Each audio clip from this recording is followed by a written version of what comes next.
welcome back to Same Team, Different Jerseys. Back at her again. And of course, my wife enjoyed this so much, she wanted to come back. Hey, guys. Yep, Sonia's back. And of course, my co-host, as always. I always look up, wave up here because she's above me on the Riverside app. So go ahead. How have you been? I've been good.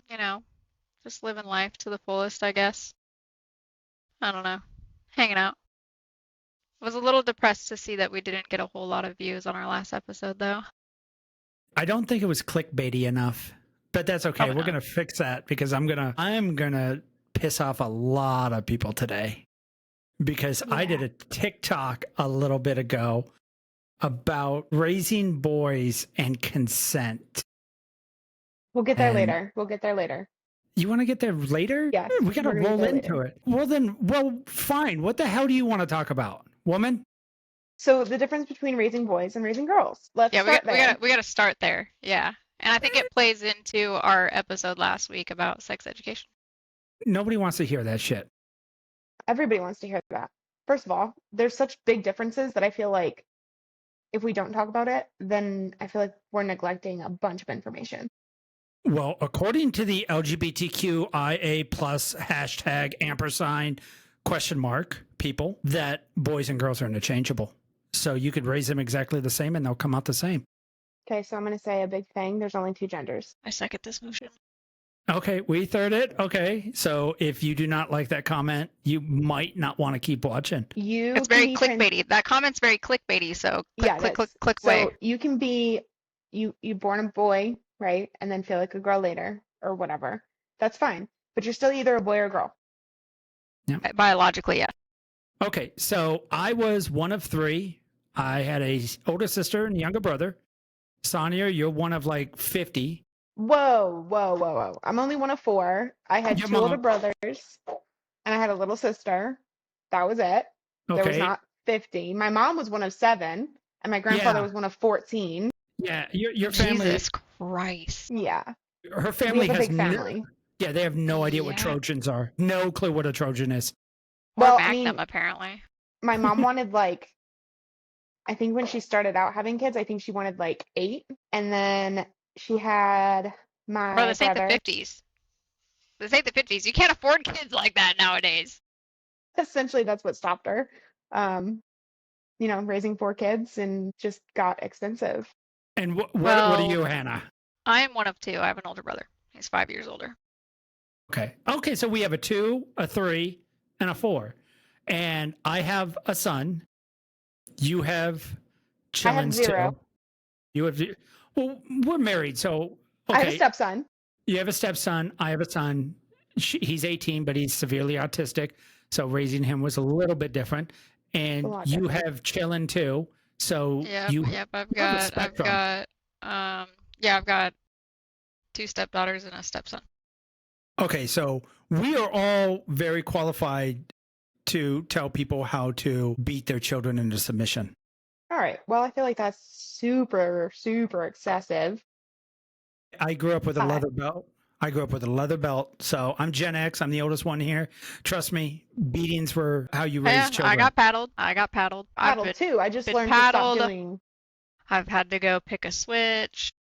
No. I've been beat with a wooden spoon. I've been beat with a fly swatter. You name it, man. I think the only thing my parents didn't use was a belt. Okay, you got a switch. Of course, I had to get a switch. And if you went to get a switch, what did you have to get? Could you get a dried out, shitty, easy broken switch? Or did you have to get one of the nice, clean sapling ones that... It was just whatever wood was laying around at my grandparents' house, really. Okay, that's not a real switch. No, this wasn't like, well, we didn't have any willow trees, right? So this wasn't like go out to the willow and pick a fucking switch. That's right. You were born I was raised in Arizona, so... Yeah, you guys didn't have trees. They could have upped it up. They could have upped the ante and told you to go get a fucking cactus. I think I'd have just ran away at that point. I think I'd have just ran away. It'd have been safer. I'd have been hurt less. Yeah, did you ever get a switch? Never. My parents never used anything hit at all.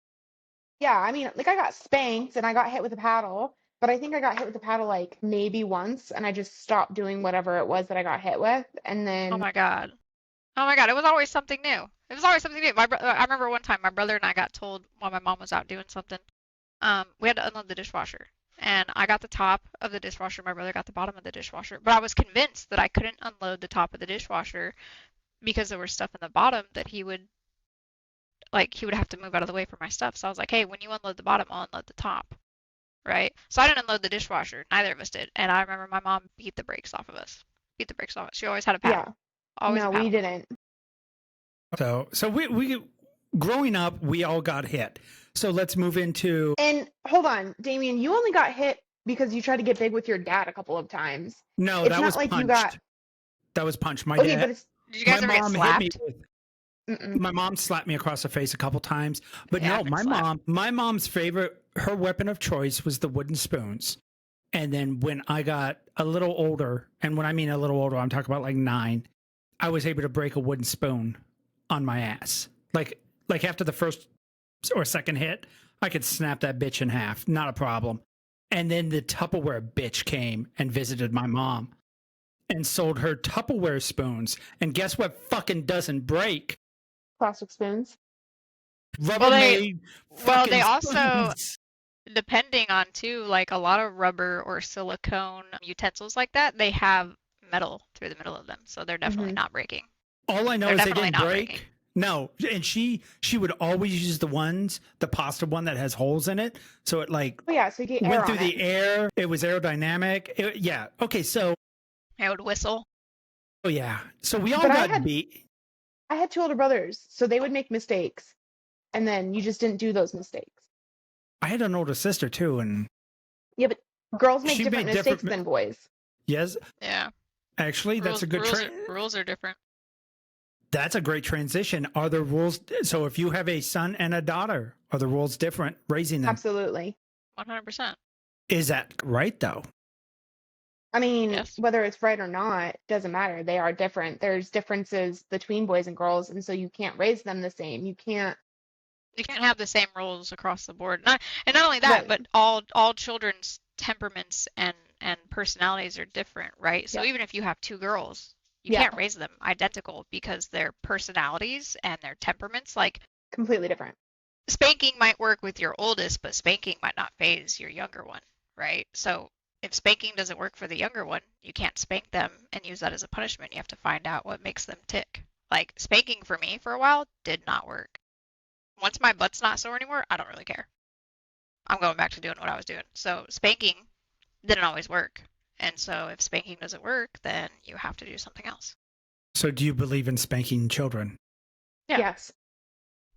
Holy shit!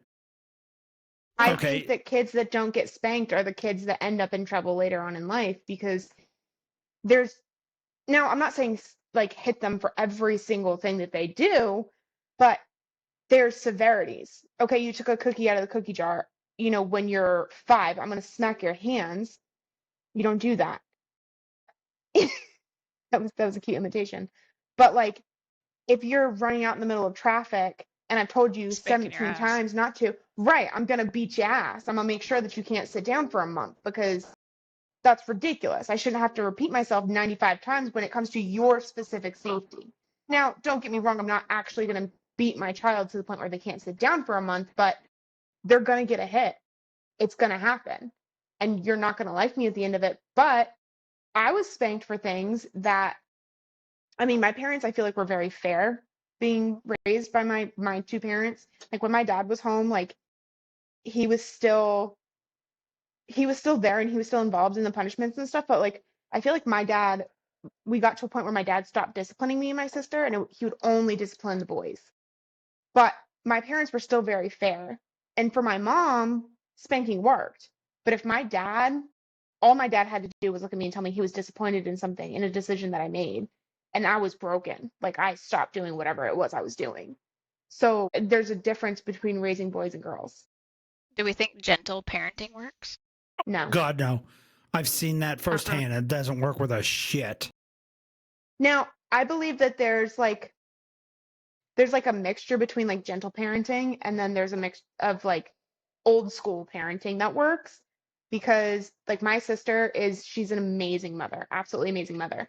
But how do we expect these tiny humans to look at us and say, "Hey, I'm overwhelmed," when we sometimes ourselves as adults have no idea what's going on? But we're able to look at that child and go, "Okay, they're overstimulated and that's why they're behaving like this. Let's see if we can help them work through it and give them healthy coping, mechanisms." Yeah, I always start out with like a gentle parenting style. Like when I come to stuff with my kids, I always start out with the calm, cool, collected voice like, "Hey, that's not okay. We're not doing that again. And if you do it again, I'm going to get on to you."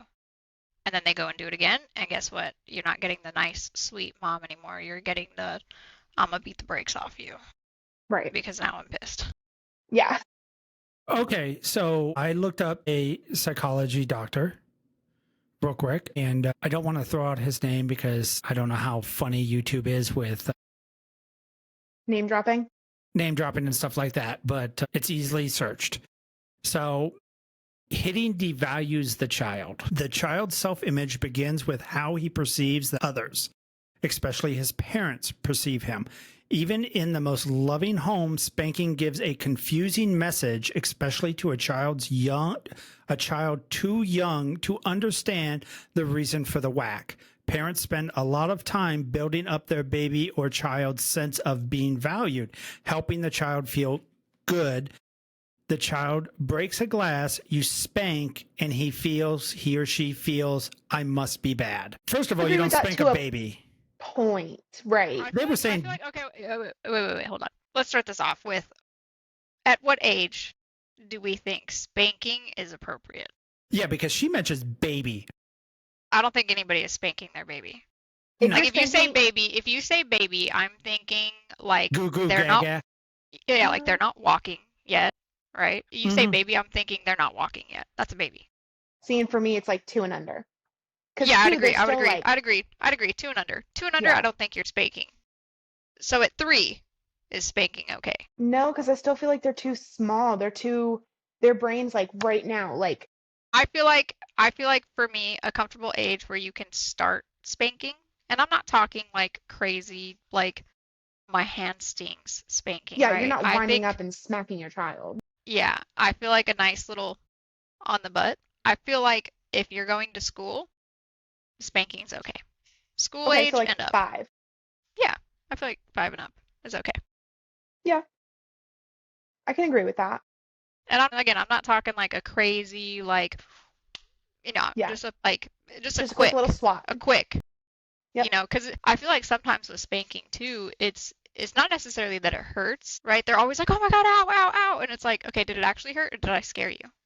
Yeah. Did I scare you and I got your attention? Because like I've definitely spanked one of the kids and I didn't have their attention, but they did something that they knew they shouldn't have been doing, and instead of being like, "Hey, come here, bend over," whatever, you just give them a quick, and they're like, "Oh my God!" It's like, I didn't hurt you. I scared the shit out of you though. Yeah, your kids definitely overreact. For sure. They For sure. definitely overreact because I mean, I did it when I was a kid when my mom spanked me. She wouldn't even swing, and I'd be like, "Ow, ow, ow! I haven't even fucking hit you yet." So you've been dramatic your whole life. Got it. Oh yeah, oh yeah. That hasn't changed at all. So I feel like too, like I feel like there's a difference between, and maybe I'm alone in this, but I feel like there's a difference between like when it stops being appropriate for the dad to spank the kids, the girls specifically, the boys not so much. But I feel like there's an age where it starts, maybe not inappropriate, maybe that's not the right word, but it starts to be like, should you still be though? Like, I would say when it comes to raising boys, yes, there's a definite spot that spanking does not work. I mean, coming from like my dad, I stopped getting spanked right at around 12. Like at 12 years old, my mom did not, and my mom did most of the spanking. My dad only hit me with a belt like once or twice. It was very rare that my father was not spanked when he was a kid. He was beaten.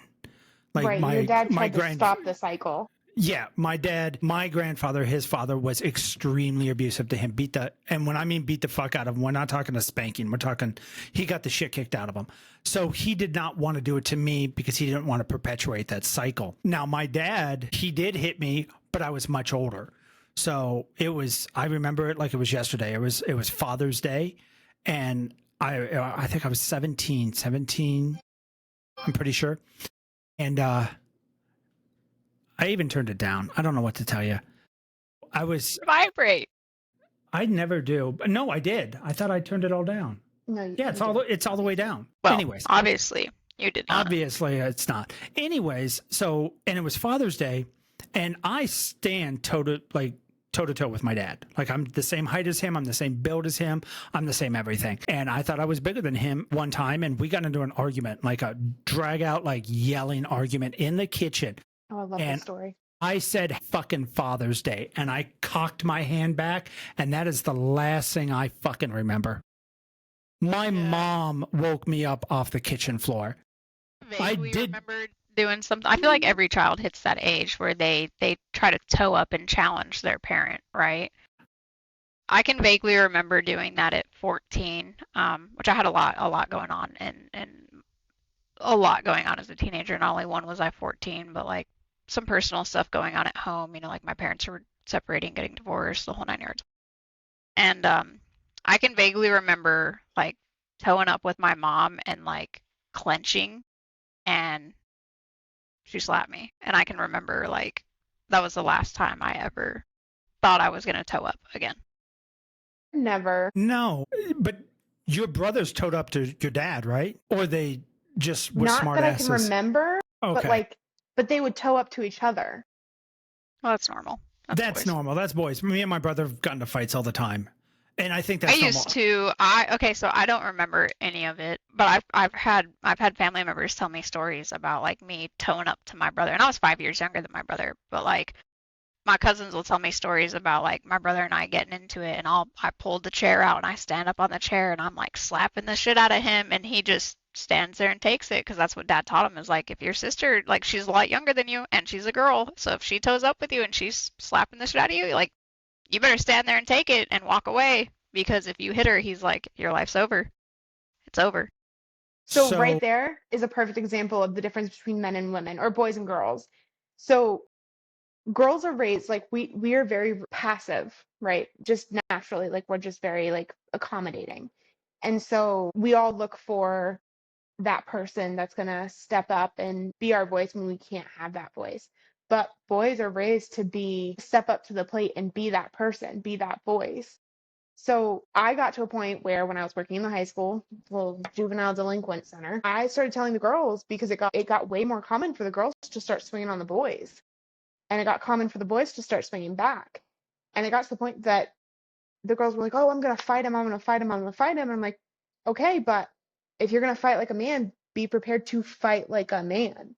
Don't get mad if he hits you back, because you just like." And we're not talking like a little like, no, like these girls would ball up their fist and try to fight like a man. And you can't expect a boy, especially a teenage boy, correct me if I'm wrong, Damien, but there's like no like impulse control, anger control at the teenage years. No, there isn't. Now, when it comes to raising boys, I mean, obviously, I had the you never hit a woman speech. And I don't think you should, and this goes along with my consent and a lot of other theories that I have, is you shouldn't have to tell, like, you telling a guy not to hit a girl. My mom said that, but she never had to tell me that. Like, my mom, if she had never told me not to hit a girl, I would have just never hit a girl. Like, if you can look at somebody smaller than you, because I'm not a big guy. I'm 5'5", 5'6", depending on the convenience store I'm running out of. So it's not a dad joke right there. But I'm not that big. But I'm a little husky, and I mean, I've always been pretty strong. And if a 5'2", 110-pound woman started hitting me, I would just bear hug you. To say either that, or I'd walk away, or if I couldn't walk away, I would bear hug you, because I know that if I got mad, I would hurt you in a way you can't come back from. And that is something that, like, I hear it all the time from women that say, why don't you just teach your son not to rape? Or why don't you teach your son not to do this? You don't need to teach somebody that. If you are physically capable of holding down a small person, undressing them as they cry and scream for help and abuse them, no amount of PBS specials is going to fucking fix you. It doesn't matter how many people told you shouldn't do that. That shouldn't be taught, in my opinion. I feel like the same thing goes for women, though. Like, you know, how many cases do you hear about, you know, men getting abused and they never reported it because, well, how did you get abused by your wife? Like, I'm not trying to out you, babe, but you know, I was, my you ex-wife. were in an abusive relationship. Your wife did throw pots at your ex-wife, did throw pots and pans at your head. She did smack the hell out of you. She did all of those things. And you never once reported it. Because I had a son and I had a family, and I had to take care of my family. And that is something that's pretty much ingrained in men from day one, that we are the protectors and we are the ones that provide for the family. I see the look on your face. I see your face. I disagree. I disagree because okay, so coming from I have 2 daughters and I have a son. Okay. I teach my daughters, you know, you need to do things at your own pace, right? So like sex ed. Okay. My oldest daughter is creeping onto that age where girls are normally starting to do stuff, right? And so I teach her in the same manner of, you know, hey, if you're not comfortable, then you're not comfortable. Don't let your partner or whomever force you, right? If you're not comfortable, you're not comfortable. No is a complete sentence. There's none of this no, but no is a complete sentence. If you say no, it should be hands off, they're backing off. So I teach her to be aware of that, right? That if you're not ready, you're not ready. Man should not be putting their hands on you.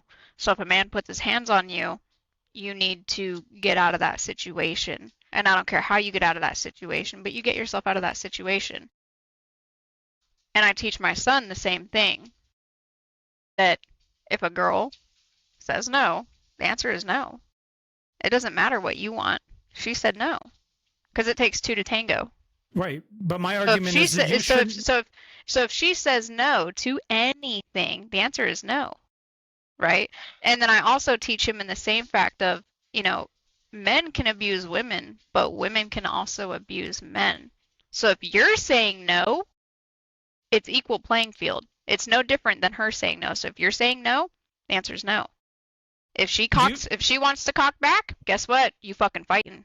Because and I teach the girls to say, like, if a man wants to go toe to toe, you better hope and pray you can beat that ass if you're gonna toe up to it. If not, you better get the fuck out of the situation. But my son, because I know that there's women out there that want to toe up to a man, and I'm like, guess what? She want to toe up to you? Better beat the brakes off that shit. Because I believe women can abuse men just like men can abuse women. So if you want to go toe to toe, we going toe to toe, baby. If you want to fucking step up to the plate. So I teach them both because I'm not and I don't believe in the, well, she's a woman and I'm a man, so I can't do that. Nah, baby. If you want to toe up, toe the fuck up. But don't come crying and complaining if you started the fight and you couldn't finish it. Just like me. I'm a 5'2", 136 pounds on a heavy day. I know I'm not toeing up against no 5'5", 6 foot, 200-pound man. It's not happening. So if I'm not going to put myself in that situation to toe up to that man because I know I'm not toeing the line. There ain't no way. Your arm span is bigger than I am tall. So I know there's no way I'm toeing up to you. But guess what? If a dumb bitch is dumb enough to toe up, dumb bitch is dumb enough to get her ass beat. You fuck around, you find out. Play stupid games, you win stupid prizes. That's equality. That's equality at its finest. You want to toe up? Toe the fuck up, baby. Toe the fuck up. No, you're right. It's equality. I guess that is literally my age. That is my age talking. Under no circumstances does a man hit a woman. Don't get me wrong. I'm not going to teach my son like willingly beat the shit out of a woman. No, if a woman says no, the answer is no. You walk away, you're done. But if you're saying no, and this woman want to toe up about it, by all means, You want to fuck around? You gonna fuck around and find out. Because again, I agree that women can abuse men just as much as a man can abuse a woman. And I'm not gonna raise my son to be like, oh, you're a man, you can't be abused. Oh, you're a man this, you're a man that. No, that girl wanna fuck around and find out? Baby, let's fuck around and find out. So You why take not care of you. just have, so this is where like that's great. That's all fine and dandy that you're teaching equality, but let's talk real right now. Like if he hits her, it doesn't matter if she's been hitting him for 45 minutes.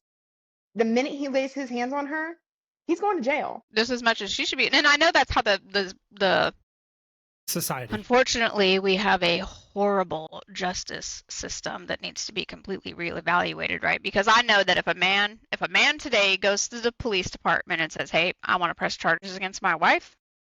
You see all these bruises, you see all these cuts? That's from her. I want to press charges that she been beating the shit out of me, whatever, whatever."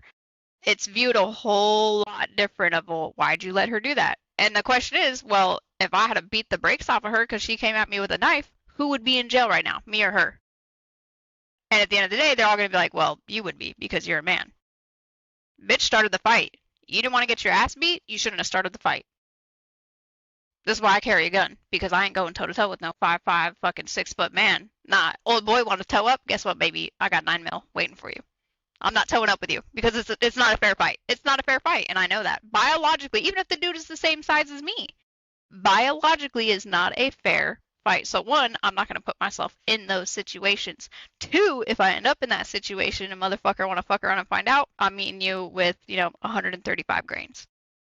So would you and do you teach your girls not to hit a guy? Yes. Oh, absolutely. I think it's 110% about respect. The minute you lay your hands on somebody, all respect is out the window. Right. It's immediate disrespect. It's not a little bit of disrespect. It's not a little bit over the line. No, it's immediate disrespect, and you need to completely cut it. Yeah. Done. If you don't want them putting hands on you, you don't get to put hands on them. The second you lay hands on somebody, it is done. It's fair game. It's fair game. Yeah. Fair game. Yeah, no, I see your point. I can't get on board with it. And that's definitely my age talking that. Yeah, that's old school. That's old school. You just don't hit a woman. And that's just not life now. You've got girls that are fighting. That's 100%. I mean, you have girls that are 5'3", like me, and go to a bar, get drunk, know they can't hold their liquor, find the biggest dude in the bar, and intentionally pick a fight. Bitch slap the fuck out him. Like, and he's going 0 to 100. And then they want to cry wolf. Then they want to cry wolf. He beat me. He did this. He did that. Bitch, you started it. That's my thing. If the woman starts the fight, especially in today's day and age, if a woman starts the fight, you better be ready for what's coming. You better be ready for what's coming. All this equality bullshit, all this like independent women and what the fuck ever. Guess what? You wanted it, you got it. And I'm not doing any type of service or benefit by teaching my son, just take it. You're a man. You can handle it. Take it. Nah.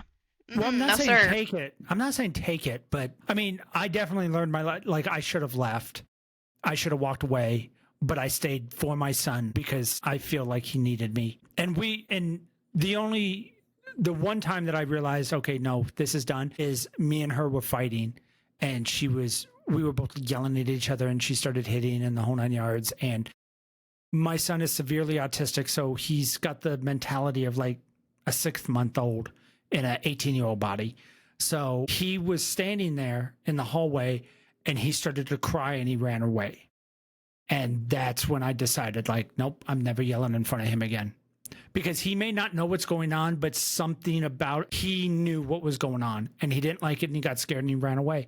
And that tore me up. And ever since then, I've never been able to not necessarily fight back. It's just I don't yell, I don't scream, because I do it for my son more than anything now. Because there should have been times that I hit back. There should have been. I got hit with frying pans, and I just kind of covered myself and blocked myself and walked away, and I never. See, like if my son, older, way much older, right? If he came to me and he was like, "Mama, she's hitting me with frying pans. Boy, you better beat the brakes. You better beat her brakes off, bruh. Nah. Okay, Nah, fam. here's Nah, the fam. problem. My dad didn't even know. Nobody knew. Nobody knew unless they stayed in my house, because my ex-wife was really, really good at making first impressions. Like, nobody that met her the first time didn't like her. She thought she was the greatest person in the world until they stayed in my house for more than 2 days. Like, if they like came and visited or stayed in my house for 2 days, she can only hold it down for like 8 to 10 hours. 8 to 10 hours was her max. She could put on a smile and be the nicest person in the world. But after that first day, something inside her just, she couldn't put on the show anymore. And that was it. And anybody that stayed with us for any length of time started to see her for who she was. And they all asked me, they were like, why don't you say something? I was like, because I got a family, I got to shut up, I got to color, I got to move forward, I got to put my head down, I got to work, I got to take care of my son, and this is just my life now. And who am I going to tell? Who am I going to tell that's going to believe me? Like, and then, the divorce happened, I got married to Sonia and things are better, but we don't talk about it. And I don't know if it's because I got taught that. I don't think my parents ever taught me not to do that. It was No, just because something boys that are was, told that they're not allowed to be vulnerable. Boys are taught that they cannot be vulnerable. It is weak to be vulnerable as a man. And it's an old school thing that is taught to boys, but it's something that I staunchly agree with. I would rather have a partner who, and thankfully, like Damien's completely done a 180 and he can get vulnerable with me, but I would rather have somebody who can be vulnerable with me in that moment and like empathize, like fully, genuinely empathize, than somebody who, oh yeah, whatever, It's and so like funny to me bottles it up. because men are taught that emotions are weak, right? Mm-hmm. But girls, we're totally taught the complete opposite, that Yep. emotions make you strong. Yep. That if you can look and say, I'm depressed, I'm sad, and cry, it's the strongest thing you can do as a woman. It's the strongest thing, but for a man, it's completely like, you're a pussy, you're weak. okay, hold on. You guys have said this twice now. We're never taught that. I don't know It's where like you guys are getting this from. I don't know why y'all are like that then. Dad doesn't. I don't know why y'all are like that then. Then why? Because that's men. No, because Dad does not sit us down and say, "Don't be a pussy." doesn't That's have not. to. It's monkey see, monkey do. It doesn't have to. It's monkey see, monkey do. You see dad being strong. You see dad bottling up his feelings. And so you think that You that's see what a that man is dad's supposed to never do. talking about his emotions. You see that dad's not having sit down conversations, checking in with you, being like, "Hey, son, how you feeling today? Yeah, Did you have where's a your good day head at at? school? Are you doing all right? Hey, I see your grades are slipping. What's going on upstairs? What's going on?" Whereas like my kids, when their grades slipping, I'm like, "What's going on at school? What's going on at school that you ain't telling me about because now it's affecting your grades?" Okay, this We do goes that with back. our daughters, but we don't do that with our sons. Yes, because men have different roles in life. We don't have the luxury of having that. Like when the shit gets hard and war breaks out and you need men, you need men. You don't need somebody that will cry about his emotions and, We're not asking for emotionally sensitive all the time, but there's a time and a place for everything. And if you can't be emotionally vulnerable, even for 10 minutes a week, it would be the equivalent of like if I completely shut down. Perfect example. Okay. I lost my mind, what, 5 years ago, 6 years ago? Lost my ever loving mind. You and I were fighting all the time, and I was miserable, right? And it took us to have a full blown out fight and me literally tell you that if you leave, don't come back, for me to be like, holy crap, that's what's going on. Like my chemical imbalance is like full throttle right now. But I was able to do that. When you get in your own way, I have to like, it's like pulling teeth to get it out of you. yes, because No, just admit it. no, well, no, I'm not saying it doesn't happen. It is like pulling teeth, but that has allowed me to do things that people can't do. Emotionally vulnerable people can't carry over 1,300 bodies out by hand. Emotionally vulnerable men cannot repack ice to somebody in pieces Okay, to but send home to their parents. we're not asking you to be emotionally vulnerable. We're just You, asking you to be more open about it. I think the emotional vulnerability with men, right? Obviously there's a time and place for everything, and that comes with women too, right? Like I've been in the times where I have to shut up in color, and I don't get to talk about my feelings. I don't get to check in with my feelings. I don't get to express my emotions, right? Like so perfect example. I just PCS to California, and within the same month, I was going through a divorce, and my grandmother died, and I didn't get to go to the funeral because I couldn't take leave. I didn't get to go to the wake. I didn't get to go to anything. So I was going through a divorce. My wife at the time was under OSI investigation, and OSI was coming and visiting me and pulling me out of work while I was at work. So everybody saw it. Everybody saw it. Everybody heard it on the radios that, Airman Hannah is getting taken from post and getting relieved to go talk to OSI. And I didn't get to express anything. I didn't get to talk about anything. So going through a divorce, getting interviewed by OSI, and my grandmother died all in the same month, and I didn't have any time to talk about it. I didn't get to. I had one moment. My flight chief came and talked to me after my first interview with OSI and said, "Hey, I know your wife's overseas. If you need to take leave to go see her to deal with this investigation, you need to get with us, and we will work with the commander to get you expedited to get you leave." And at the time, I didn't have the mental capacity to be like, we're going through a divorce, so I don't need to go there. But I was just like, cool. Sounds good, sir. Appreciate it. And that was it. That was the amount of emotional mental capacity that I could allow for it. So I went a few months through all of that. 2 months later, I finally was able to take some leave because I was cleared from the investigation. Because once you get put under investigation, you can't take leave. Right. You can't do anything. So investigation clears for my end, and I finally get to take leave. And I took like a 3-day weekend and went home, and my grandma's funeral had already happened. The wake had already happened. I'm still in the mix of a divorce, and I finally got to go and see what my grandma had left for me in her will, which was not much. And then at the same time, I found out that my grandparents had left education benefits for all of the grandkids. And so when I went home to go see what my grandma had left for me in my will, I found out that one of my aunts, who I absolutely despise, took all of our education money and spent it. So in a matter of like 3 months or so, I was going through a divorce, went through an OSI investigation. My grandparent died, my grandmother died. And then I found out that all this money that my grandparents had left for like me, my brother, and a couple other of the grandkids, one of our aunts had emptied the fucking account, and that we wouldn't see a dime. And I was like, holy fuck, dude. So there's been times where women have to shut up in color, and you don't get to check in with that shit. But eventually the time comes where you're like, okay, I need to write about this, or I need to do something about this, or I need to call and talk to somebody.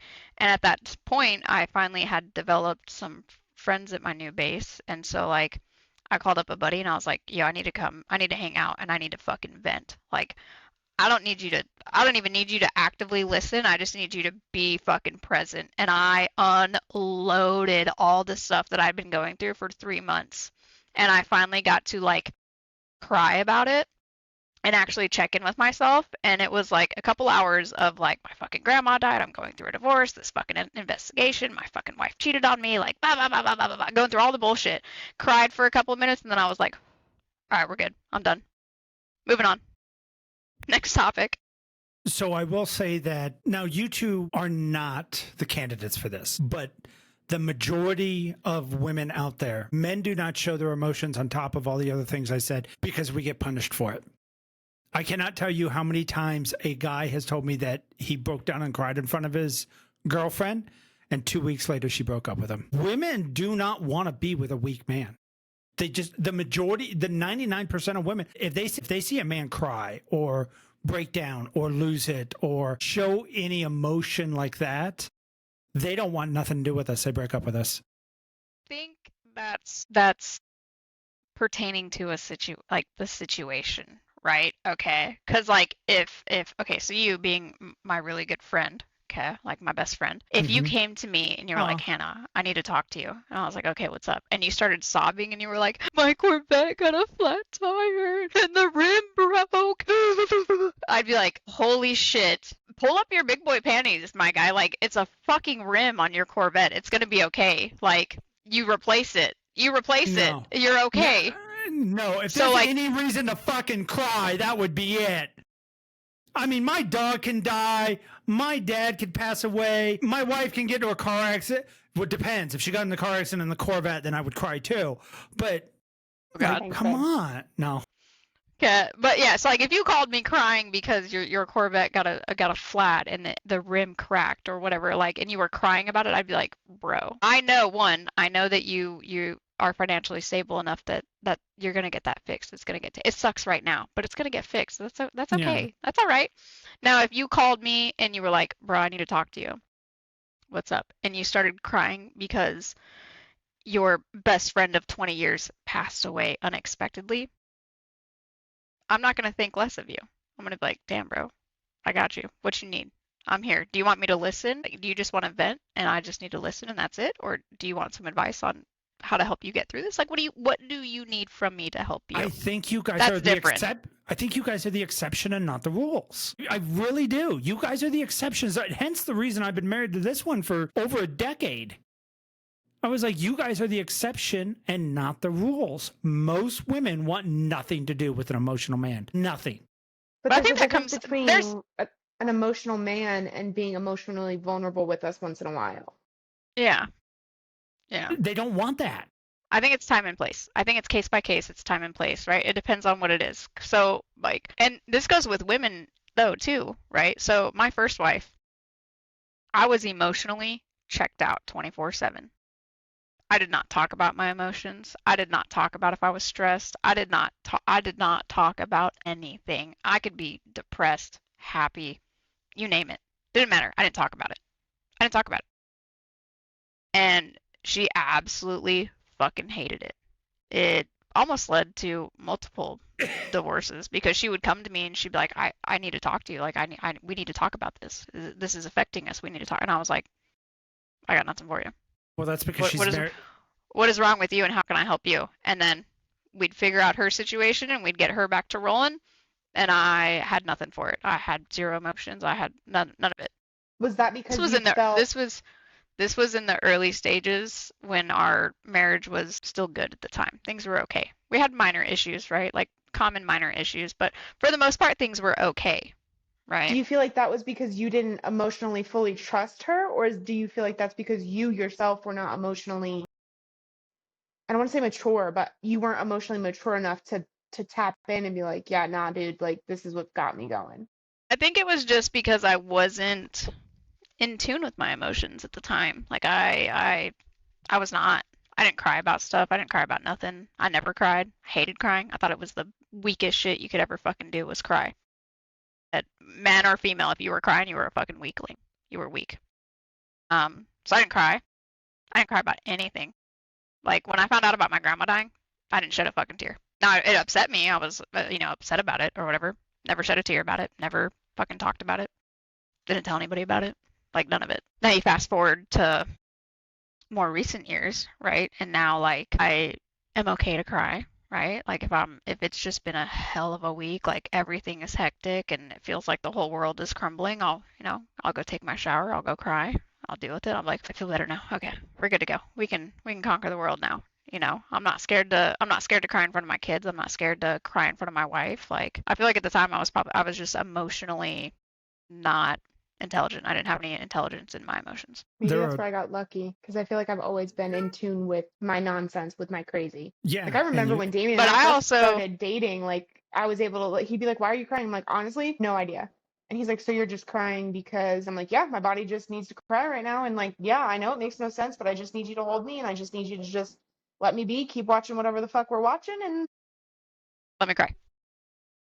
Yeah, but I also grew up, as you guys know, like my childhood was a little rough with my biological dad and my mom. So I saw a lot of emotions. Like my mom was an emotional roller coaster when I was younger, right? And out of my dad my biological dad, all I saw ever was fucking anger. He was either 0 or 100.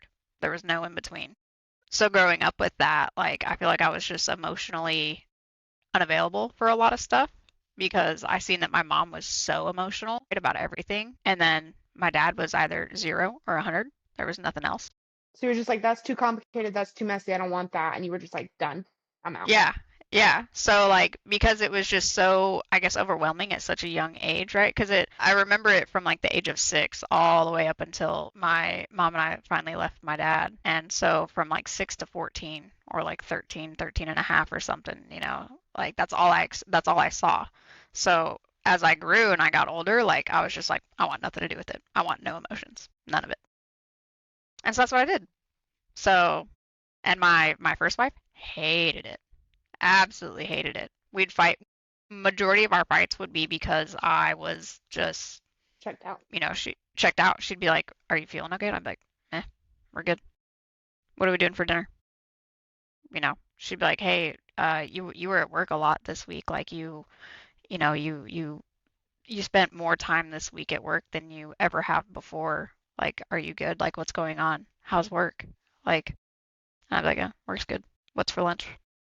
Like, I saw my parents cry once. That's it.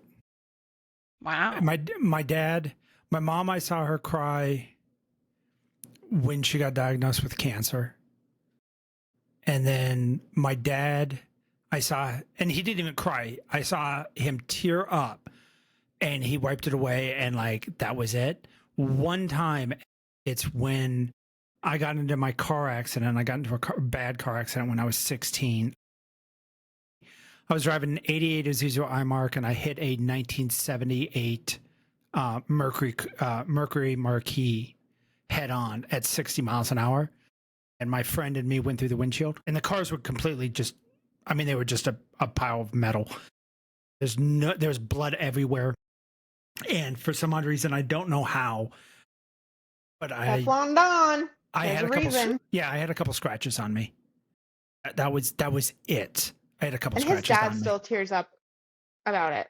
Yeah, so I was in the ambulance and my dad drove up to the accident and all he saw, he didn't see me because the ambulance was turned and I was in the back of the ambulance getting checked out. The paramedics didn't even want to fucking touch me because they're looking at me go, you should be dead.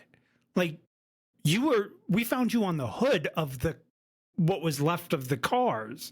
Like you should be dead. And so I'm in the back of the ambulance and my dad didn't see it and he drove up and he saw the car with all the blood and one of the cops was like, your dad's here. And I turned around, I came out from the ambulance, come walking out, and he had tears in his eyes. And he'd like, okay, let's get in the truck and go.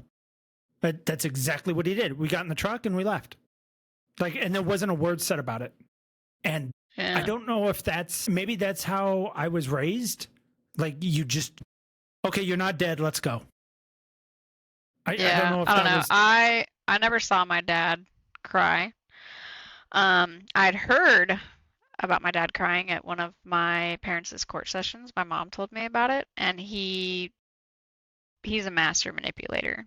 Like he sobbed to my mom saying that his girlfriend had died of breast cancer or something. And then it was funny because this was a time when I was still talking to him, and I came down to visit, and his girlfriend was perfectly fine. She was still alive. And I was like, "You bitch motherfucker, like you just bawled out to mom at the fucking last court session that y'all had saying that your girlfriend was dead." So like my dad only cries if it's for his benefit. It's 100% fake. So he's a sociopath. Probably. Okay, got it. See, and Probably. I was raised in a house where I feel like both of my parents showed emotion. Like, I'm not saying my dad showed emotion like a lot, but like, can you put your shirt back on? It's not that type of podcast. whoa, first of all, it's hot. Thank you very much. Look, she's trying to increase our viewage, okay? Even if they don't care to listen to what we got, they're still racking up views, okay? They're still racking up views. Is that y'all's answer? Titties are everything? Yeah. Good day, boobs. Bad day, boobs.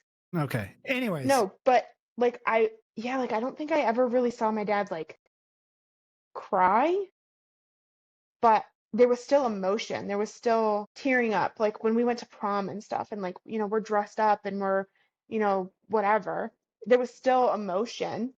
it was never, and God, my mom's my best friend, but like growing up, like watching her go through all of her, sorry, mom, watching her go through like all of her different like episodes, I guess made me more aware of what I was feeling or how I was feeling, or like I remember being like 14 and be like, Mom, I don't feel right. Like everything makes me mad. Everything sets me off. And I wasn't sad about anything. I wasn't overwhelmed. I was just angry all the time. And I remember like the doctors being like, you're just a teenage girl. That's fantastically not helpful. And then when I was like 15, they were like, oh, it's seasonal depression. Here's some vitamin D pills. Go take those and you'll be fine. Oh my God, we could do a whole episode about how horrible women are treated by their doctors. Like, nothing's ever wrong with you. Yes. Nothing's ever wrong. Ah, your blood work came back normal. Nothing's wrong with you. Yeah. Yeah. Oh, we Okay. checked your hormone levels. Nothing's wrong with you. Yeah. But like, You've never heard that before, have you, Hannah? That nothing's wrong with you? I have plenty of times. Your blood, is that something that all women hear? yeah. Yes. Yeah. Your blood work is fine, you're fine. Yes. They Is it don't from- listen to the fact Look at that my little man making his appearance. they don't listen to the fact that we are more in tune with our own bodies than they are. And so when you look at the doctor and say, hey, this does Something's not feel not right. This specifically does not feel right.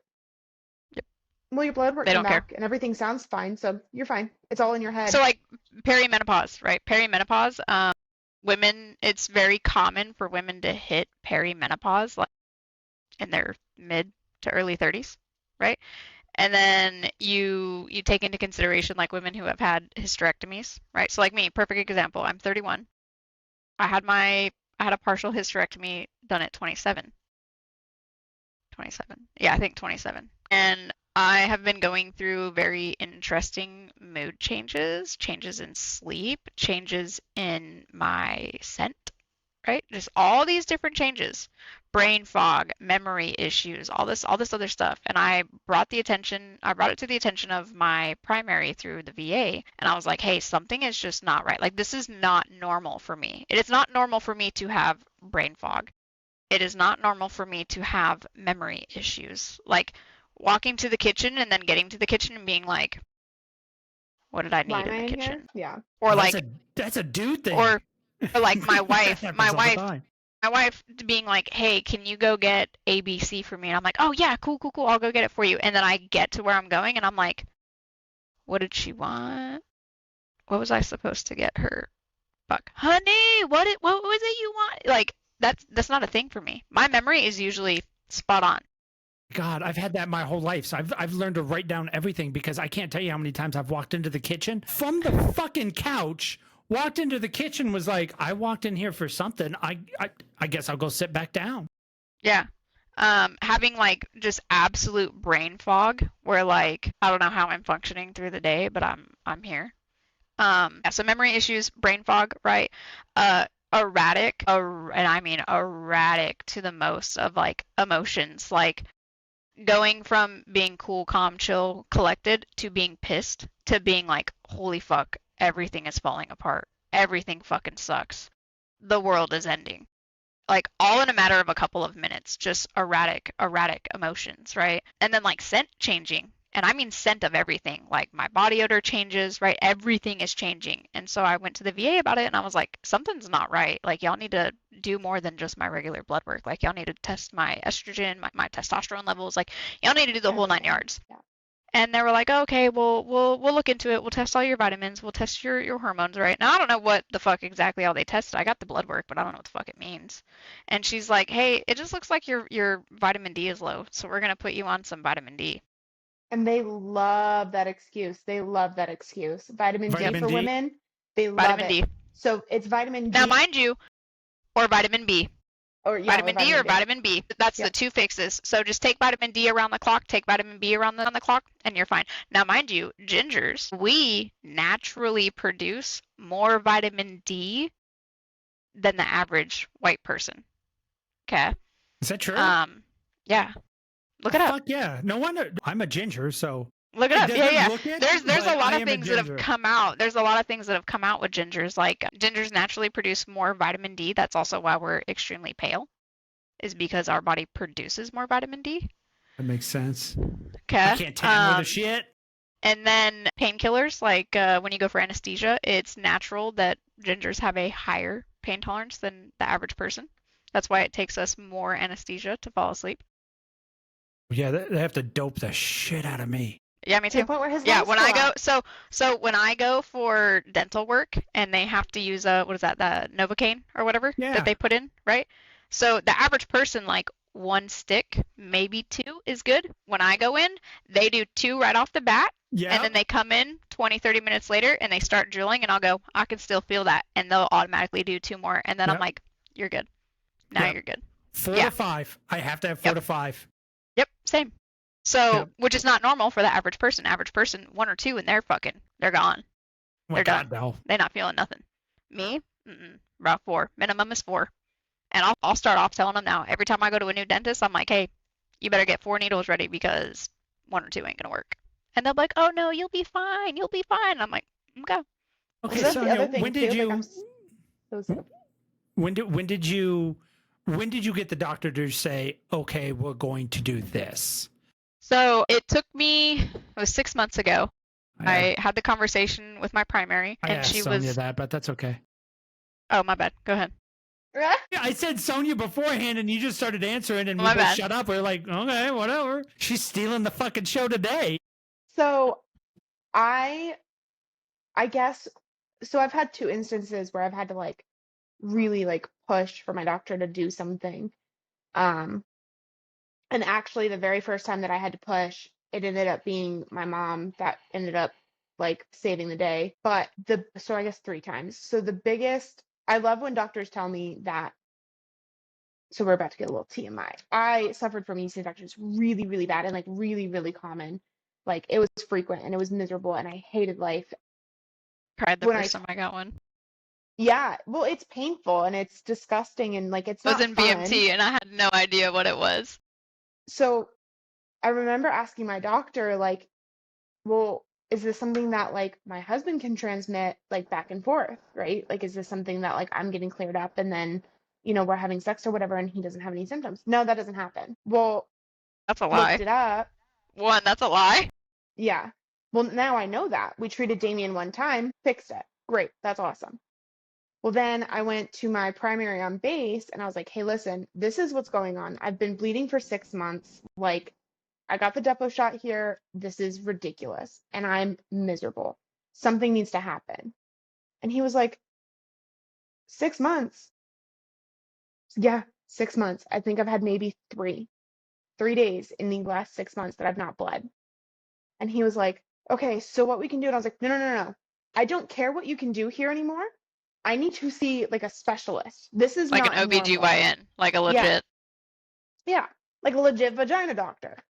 And he was Yeah. like, okay, because he walked in and he was like a younger doctor. Like you could tell he'd just kind of not just come into it, but like had just come into it. Second lieutenant, And first lieutenant. yeah, just a baby. And when he walked in, he was like, all right, Mrs. Perkins. And I was like, no, no, no, no. This is what needs to happen. Like, you need to write me a referral. And you could tell that he was like shocked that I was like adamant about it. But I was like, every single time that I talk to y'all's doctors, they tell me that it's totally normal. It's just breakthrough bleeding. And I was like, but doc, 6 months? 6 months. Really? And he was like, That's when you get the questions of, how are you not dying? You've been bleeding for right. 6 months. So they sent me a referral and I went to a specialist and she was like, okay, so she's like, this is absolutely not normal. And I was like, and I remember like crying because for the first time in those 6 months, I felt heard. It was insane. It was Oh, yeah, insane. and it happens all the time for everything. I remember going to my primary on base when I was in Minot. It took me 2 years to finally get a doctor on base to give me a referral to go see an OBGYN because I was having menstrual issues. So the first doctor that I had, thank God she got like relieved of fucking duty because they found out she was awful. So I came in complaining of my menstrual issues, right? And she was like, oh, we'll just put you on birth control. That'll fix everything. And I was like, this is not like irregular periods. This is not any of that. Like my periods the first 2 days are knocking me out. I'm incapacitated for 2 days. That's not normal. That's not normal. And she was like, oh, we'll just put you on the pill. And she was like, since your periods are so bad, just skip your placebos and we'll give you 4 months pills at a time. And so you just don't take any placebos. So I was suppressing them. And then I did some research that suppressing was really, really not beneficial for women. It was actually very detrimental. And so I would take placebos every 6 months, die for a week, having a period, and then go back to taking them. So after about a year of that, I went back in and I was like, look, this is not solving the problem. There is something wrong on the inside. And I have a lot of women's history in my mom's side and my dad's side of the family of women having fibers or having cysts. And all the women on my mom's side of the family have had hysterectomies by the age of like 40 because they have issues. And I was like, y'all need to do something further. 6 months later, I finally got a new PCM that was like, yeah, we're going to send you to an OBGYN off base. Went to an OBGYN, took a few months to get an appointment. So now we're at like a year and 8 or a year and 9 months. And he was like, yeah, this isn't normal. So we're going to do a laparoscopic and we're going to see what's going on. And he did the laparoscopic about a month later. So now we're at the verge of 2 years. And he came back and he was like, you have endometriosis. That's why your periods are the way they are. So we went ahead and we burned all your endometriosis off. But just so you know, there's no cure for endometriosis. So this is going to continue to happen. And I was like, cool, how do we fix it? And he was like, you can have a hysterectomy. And I was like, cool, let's do a partial hysterectomy. And it took about 6 months, 7 months or so for him to agree to do a partial hysterectomy. Okay, so all I'm hearing is y'all's vaginas are trying to kill you. Well, no. Okay, perfect example, my gallbladder. It took them, 6 months to figure out what the hell was wrong with me. Yeah, but That was ridiculous. I lost 40 pounds. I was 140 pounds. I was a good looking corpse, but I looked like a corpse, like a walking corpse, and it was horrible. It took them so we could do a whole podcast episode about how women's healthcare is garbage. Just take vitamins. The fix is vitamins. Just take your vitamins. Yeah. Well, guess what? I've been taking 52,000 milligrams a week of vitamin D, and I've been taking a vitamin B complex every single day, and guess what's not helping? My memory isn't getting fixed, my brain fog hasn't gone away, my erratic emotions haven't gone away, and my scent isn't back to fucking normal yet. Which are all signs of perimenopause. Just so you know, we did 30 minutes on how to raise a kid, and we've done 39 on the shitty healthcare for women. Well, whether you like it or not, we did a podcast on fucking how shitty it is for women to go to the hospital. But with that being said, no, that can lead right back into how women are raised. Like Hannah said, like everything is vitamins. They tell us from the start, oh, vitamins, vitamins, vitamins. And then when you look at your doctor and you're like, it's not helping. I remember when I finished my vitamin D pills and I went back to my doctor and I was like, listen, this doesn't help. Was it a man doctor? No, it was a female. And that's the worst part. Like when you look at a female. Yeah, my first doctor was a female and she did absolutely nothing. Yeah. My OBGYN who actually agreed to do a partial hysterectomy was a guy, and he was very progressive. He straight up was like, the only reason you need a period is to prove that you're not pregnant. If you have zero intentions of getting pregnant, take it out. That is not progressive. I've heard from so many women. Now, for women, that's progressive. Okay, but I've heard from so many women how their male doctor finally listened to them. And I honestly think it's because when it comes to the woman's body, I don't care how much fucking school you've had.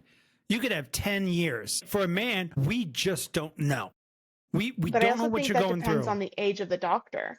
Because you have the old white men that are like, oh, you're fine. Like the male doctor that gave me the referral from base was a younger guy. And he was able to straight look at me and be like, listen, we don't have the resources here on base to do what needs to be done to figure out what's actually going on. Yeah, okay, my OBGYN, he was a younger guy. Okay, so when you have daughters, at what point in time, how do you decipher when you're raising your daughters and your daughter comes to you with a problem to decipher between that is you're a teenager or no, we need to bring you in? Because let's face it, some things are you're just a teenage girl and that shit happens. Like there are some things that are like that. But how do you decipher that? It just depends on what it is, right? Like if you're talking periods, it's very easy to see when something with their menstrual cycle is not normal, that it's not normal, even at 14, right? Or even if about your first year, right? First year of period, it's going to be all out of whack. It's going to be Yeah. crazy, right? Yeah, like you'll bleed 1 month and then you'll go 3 months without bleeding, and then you'll bleed for like 15 days and then you won't bleed again for a month. Like your first year of your menstrual cycle, there is no normal because none of it there's no way to scale it because it's super different between girls. Like But with that it's being so said, different. too, if she's knocking out the first 2 days of her period or every single time that she gets her period, she's literally blacking out from the pain. Okay, that's an immediate, like, Yeah, that's not normal. we need to That's go see not a normal. doctor. Yeah. Yeah. But if it's So like something that's like, they're like, oh, well, I have a lot of acne. Sorry, honey, that's that's puberty. that's puberty. Like, it sucks, but it is what it Yeah. is. That's puberty. Yeah, But if guys she's don't get. talking about, I don't know, like she's having pain in her stomach, okay, but where? How often is it happening? Okay, well, you're ovulating. Okay, well, it's consistent for 2, 3, 4 weeks at a time, and then it goes away for a week or two, and then it comes back. Okay, well, that's not normal. Let's go see a doctor. A lot of it's communication. A lot of it's communication. And a lot of it is the teenager not knowing, Hmm. or the The parent. child, the female child not Yeah. knowing what they're feeling or where it feels where, right? So like even my girls now, my stomach hurts. Your stomach hurts where? It hurts down here. Okay, well that's not stomach pain. That's called cramping. So See, you gotta teach them to differentiate between what's a stomach pain and Yeah. what's not.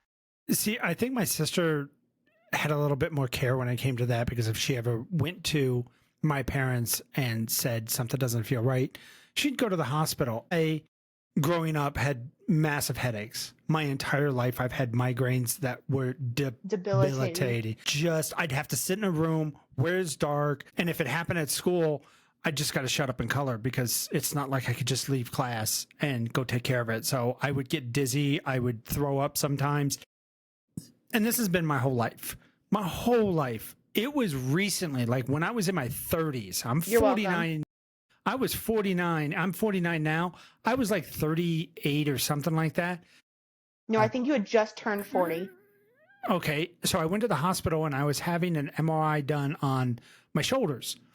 And I had a referral to have an MRI done on my head. And they did my shoulders and they said, well, we could reschedule you for the MRI later. And I was like, well, how long is it going to take? They were like 30 minutes. I was like, you know what? I'm here. I got nothing going on. Let's fucking knock this out. So they did it. I got done. I came out and they were like, we really need a contrast. And I was like, okay, no big deal. How long does that take? Well, about an hour. I was like, do you have time? They were like, yeah, we have no appointments. If you want to do it again, you've been in there for like 3 fucking hours. If you want to go back, I was like, yeah, I want to get this done. So I didn't think nothing of it. Walked in there, had the MRI done, walked out, and they're sitting there like, okay, we're going to send this to your doctor. We found something, so we'll get back with you. And I was like, fucking, excuse me? You just did an MRI on my Excuse me? brain and you said you found something. Can you please tell me? They were like, well, we're not authorized. We can't tell you, but Yeah, you know, they can tell you, all they can tell you is that they found something abnormal. The actual Yeah. doctor has to go and look at it and diagnose and say, hey, this is what we Yeah. found. so I Yeah, hurried it's up like and with got X-rays. I hurried up and got with my doctor, and my doctor found a cyst on my brain and the lower part of my brain. So when I would get a normal headache, it would push on the cyst, making it a migraine. And I was asking the doctor, I was like, okay, what are we going to do about this? And he said, well, you've had this since you were a child. Yeah, so And we're all my- born with it. Just Yeah, most and of it us goes grow out of away. it. Most of babies have this and it dissolves or goes away. Mine Do you never have did. do you have the bump in the back of your head? Yes. Does your bump, okay, so the where your neck comes up, right? Do you have the bump Yeah. that sticks out? Yeah. It's very pronounced. So Yeah.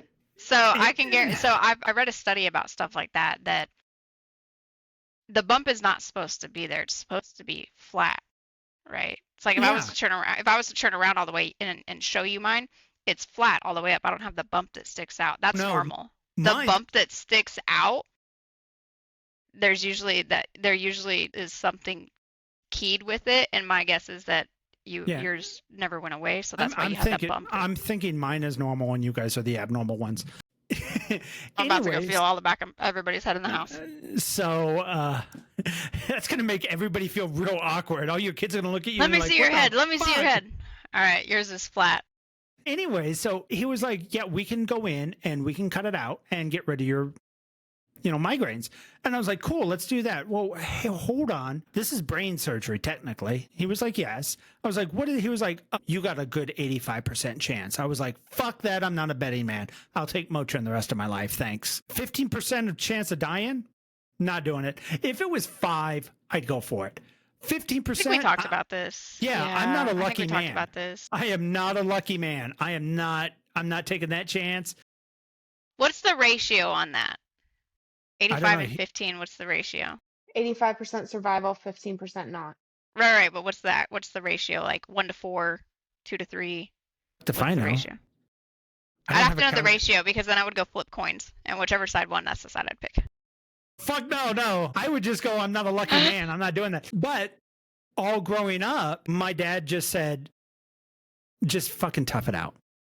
Yeah. And that's how I was raised. You just tough it out. And if one of your guys' daughters came to you and said, "Mom, I'm having headaches 2-3 times a week and migraines," we're talking debilitating migraines 2-3 times a week. I've just lived with this my entire life. Like, ever But since even I've if been a my kid. son came to me and said that, I would be like, okay, let's go talk to your doctor. Yeah, me being the parent that I am, I would probably take my kid in. I have really good insurance though too. I have really good benefits, so I would just take My them dad in. was military. Yeah, he should have just taken you in. Like, No. I'd rather be safe than sorry. Like, I never got brought to the hospital ever. now don't get me Ever. wrong. Like, out of my 3 children, the girls definitely see the doctors more. Like my son, he rarely ever complains about anything. Very rarely does he complain about headaches. Very rarely does he complain about getting sick. Very rarely in general does he get sick. But if he gets sick, it's like, bro, he's tanked. He's tanked. That's with me. I haven't been sick in years, but when I do get sick, and they call it a man flu, but No, but yours is, I mean, don't get me wrong, I love you to pieces, but you definitely milk it. But it's definitely like it is debilitating for you. Like when you I get do sick, not you're milk it. you're done. I do not Okay. fucking milk it. I milk the shit out of it. At least when you're I'm honest. sick. Oh, I milk the fuck out of it. Amber straight up calls me out on it. She's like, "You're milking the fuck out of this." I'm like, "Baby, I don't feel good. Can you rub my head? I don't feel good." Yeah, but I don't like getting sick. And when I'm sick, bro, I take all the meds in the cabinet. Like if I get the cough and I get the cold and my nose is all red, bro, I'm taking Dayquil, I'm taking Sudafed, I'm taking Robitussin, I'm taking all the meds all at the same time. I don't care. I don't care what it does to my liver or my kidney. I want this shit gone. You know, all the YouTube doctors are saying don't do that. That you'll get better fast. You get better faster if you don't take it because your body will heal itself. That's I don't give a cute, but shit. when you have the flu and you're miserable and you're chill and you have the chills, and no, I'm taking all the Yeah. things that I can. Just Yeah, I saying take what all a the lot of meds. the Like, bro, doctors- I will go through a bottle of Robitussin in a day. Yeah, I'm not Like, that. I either I don't go, play. so mine is Dayquil. I set a timer, 6-hour timer, and I take Dayquil every Yep. 6 hours. And then when You I'm on drink it. nights, On the dot. NyQuil. Shit out of Dayquil. Yeah, Dayquil bro, and I'm the same NyQuil, way. man, I don't you even live on measure. that. I don't even measure my Dayquil. Okay, if it's not the pills, if it's the liquid, I don't even measure it. I just go to the cupboard. Yeah, that's about 10 mLs. It's not even Did it close. I did it just the other day. Just the other day, I was getting the cough and sniffles, and we have some prescription cough syrup, and I was like, it's about 10 mils. Sounds good. It's good enough. Yeah.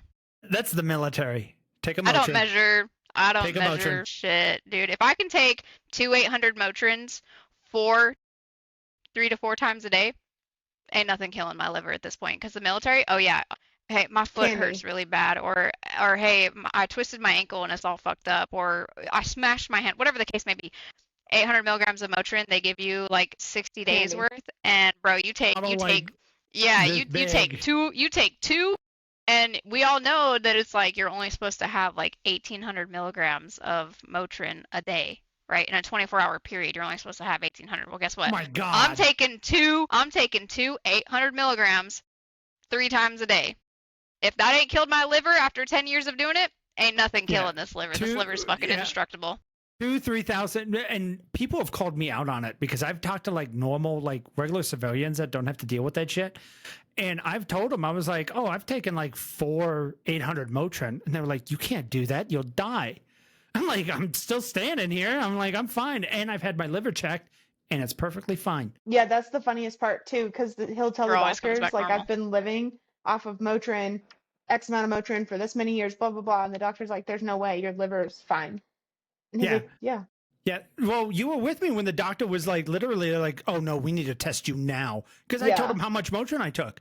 And they were like, no, we need to test you now. You need to be close to death. And they come back and they're always, wow, Shocked. Always it's shocked. fine. I'm like, Yeah. well, what, like, a million military people can't be wrong. Like, we all Yeah. take this shit like it's water. Bro, they Like give a out Pez dispenser, Motrin. just- Bro, they just prescribe you Motrin and water. Like, you broke your leg, Motrin and water. We might splint it, maybe. Yeah. I've never broken any bone except for one in my body, and it was my coccyx. His tailbone. Man, Your ass bone. And I fell down a pit and landed on a piece of metal, a triangle piece of metal right on my ass, and it snapped it. No, And- that's not true. Didn't your kneecap like break or something when you got run over in Haiti? No, but it didn't bother. No, I tore my MCL. So I tore my MCL and ACL. we got way off topic with this. Now we on the military bullshit. Yeah. Anyways, no, I fell down and I fell down the thing and I couldn't. When your tailbone is broken, you can't sit, you can't stand, you can't lie down. It fucking hurts all the time. Like fucking all the time. So I go into the hospital. They bring me to the hospital and he checks me out, gives me the x-rays, and he's like, yeah, your tailbone is broken. He's like, here's 72 hours. And I'm like, are you going to do something? They're like, well, we can't cast your ass. Like, there's no. Did you get the Looks like you got a donut? Did you big- get the donut pillow? No, they just sent me home and said, lay down for 3 days. And they gave me like the 2-year supply of Motrin 800s. Oh my God. It was just not Vicodin, not anything good. Just Motrin. They said, here's 72 hours. So in the military, if anybody doesn't know, the 72 hours is what they give you to quarters. You got 72-hour quarters. They gave me the 72-hour quarters, gave me some Motrin, and I laid in bed for 3 days and then went back to work. Rib once, and I got what is that? What's the Tylenol with codeine in it? Tylenol with codeine. No, it's called That's what something. it's It's like Tylenol 10 or Tylenol 3 or Oh, Yeah.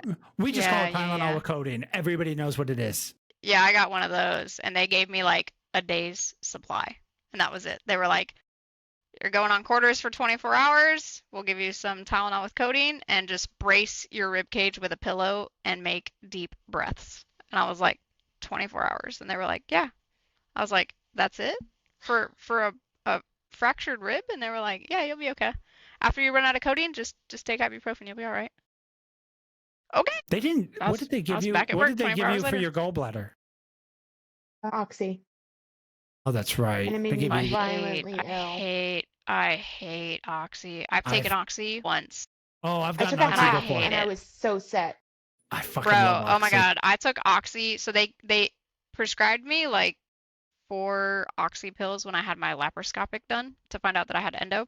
Didn't take any because it was just a laparoscopic. So I had like 3 holes in my stomach. I was good. After my hysterectomy, they gave me like a week's worth, right? And I was like down in the basement of the place that I was living at. I was down in the basement and one of my roommates came in and I'm like laid back on the couch like fucking drooling and she's like, "Have you ate?" And I was like, "No." She's like, "Have you gotten off the couch?" I was like, "No." And she's like, "You need an Oxy." And I was like, And I'm like drooling in pain. And I was like, I don't want anything. And she's like, "I'm gonna make you some top ramen. You're gonna take an Oxy and you're gonna feel better." And I was like, I don't want it. And I ate the top ramen. I fucking took the Oxy, slept for like 12 hours, and woke up the next day and I was like, I never want that shit ever again. Never. Like pain meds just make me sleep, but like I don't like the not controlling how much I sleep when I sleep. No, I don't like that. She's not allowed. Okay. She's not allowed to go under anymore because when she wakes up, she loves sleep so much she stops breathing. The whole time wanna she sleep woke forever. up.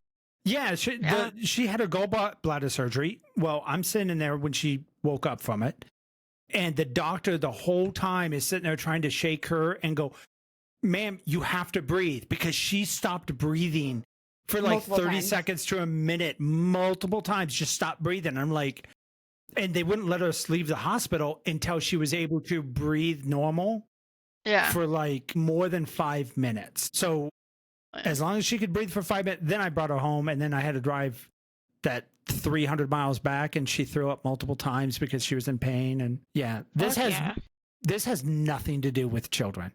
Nothing to do with children. What the fuck just happened?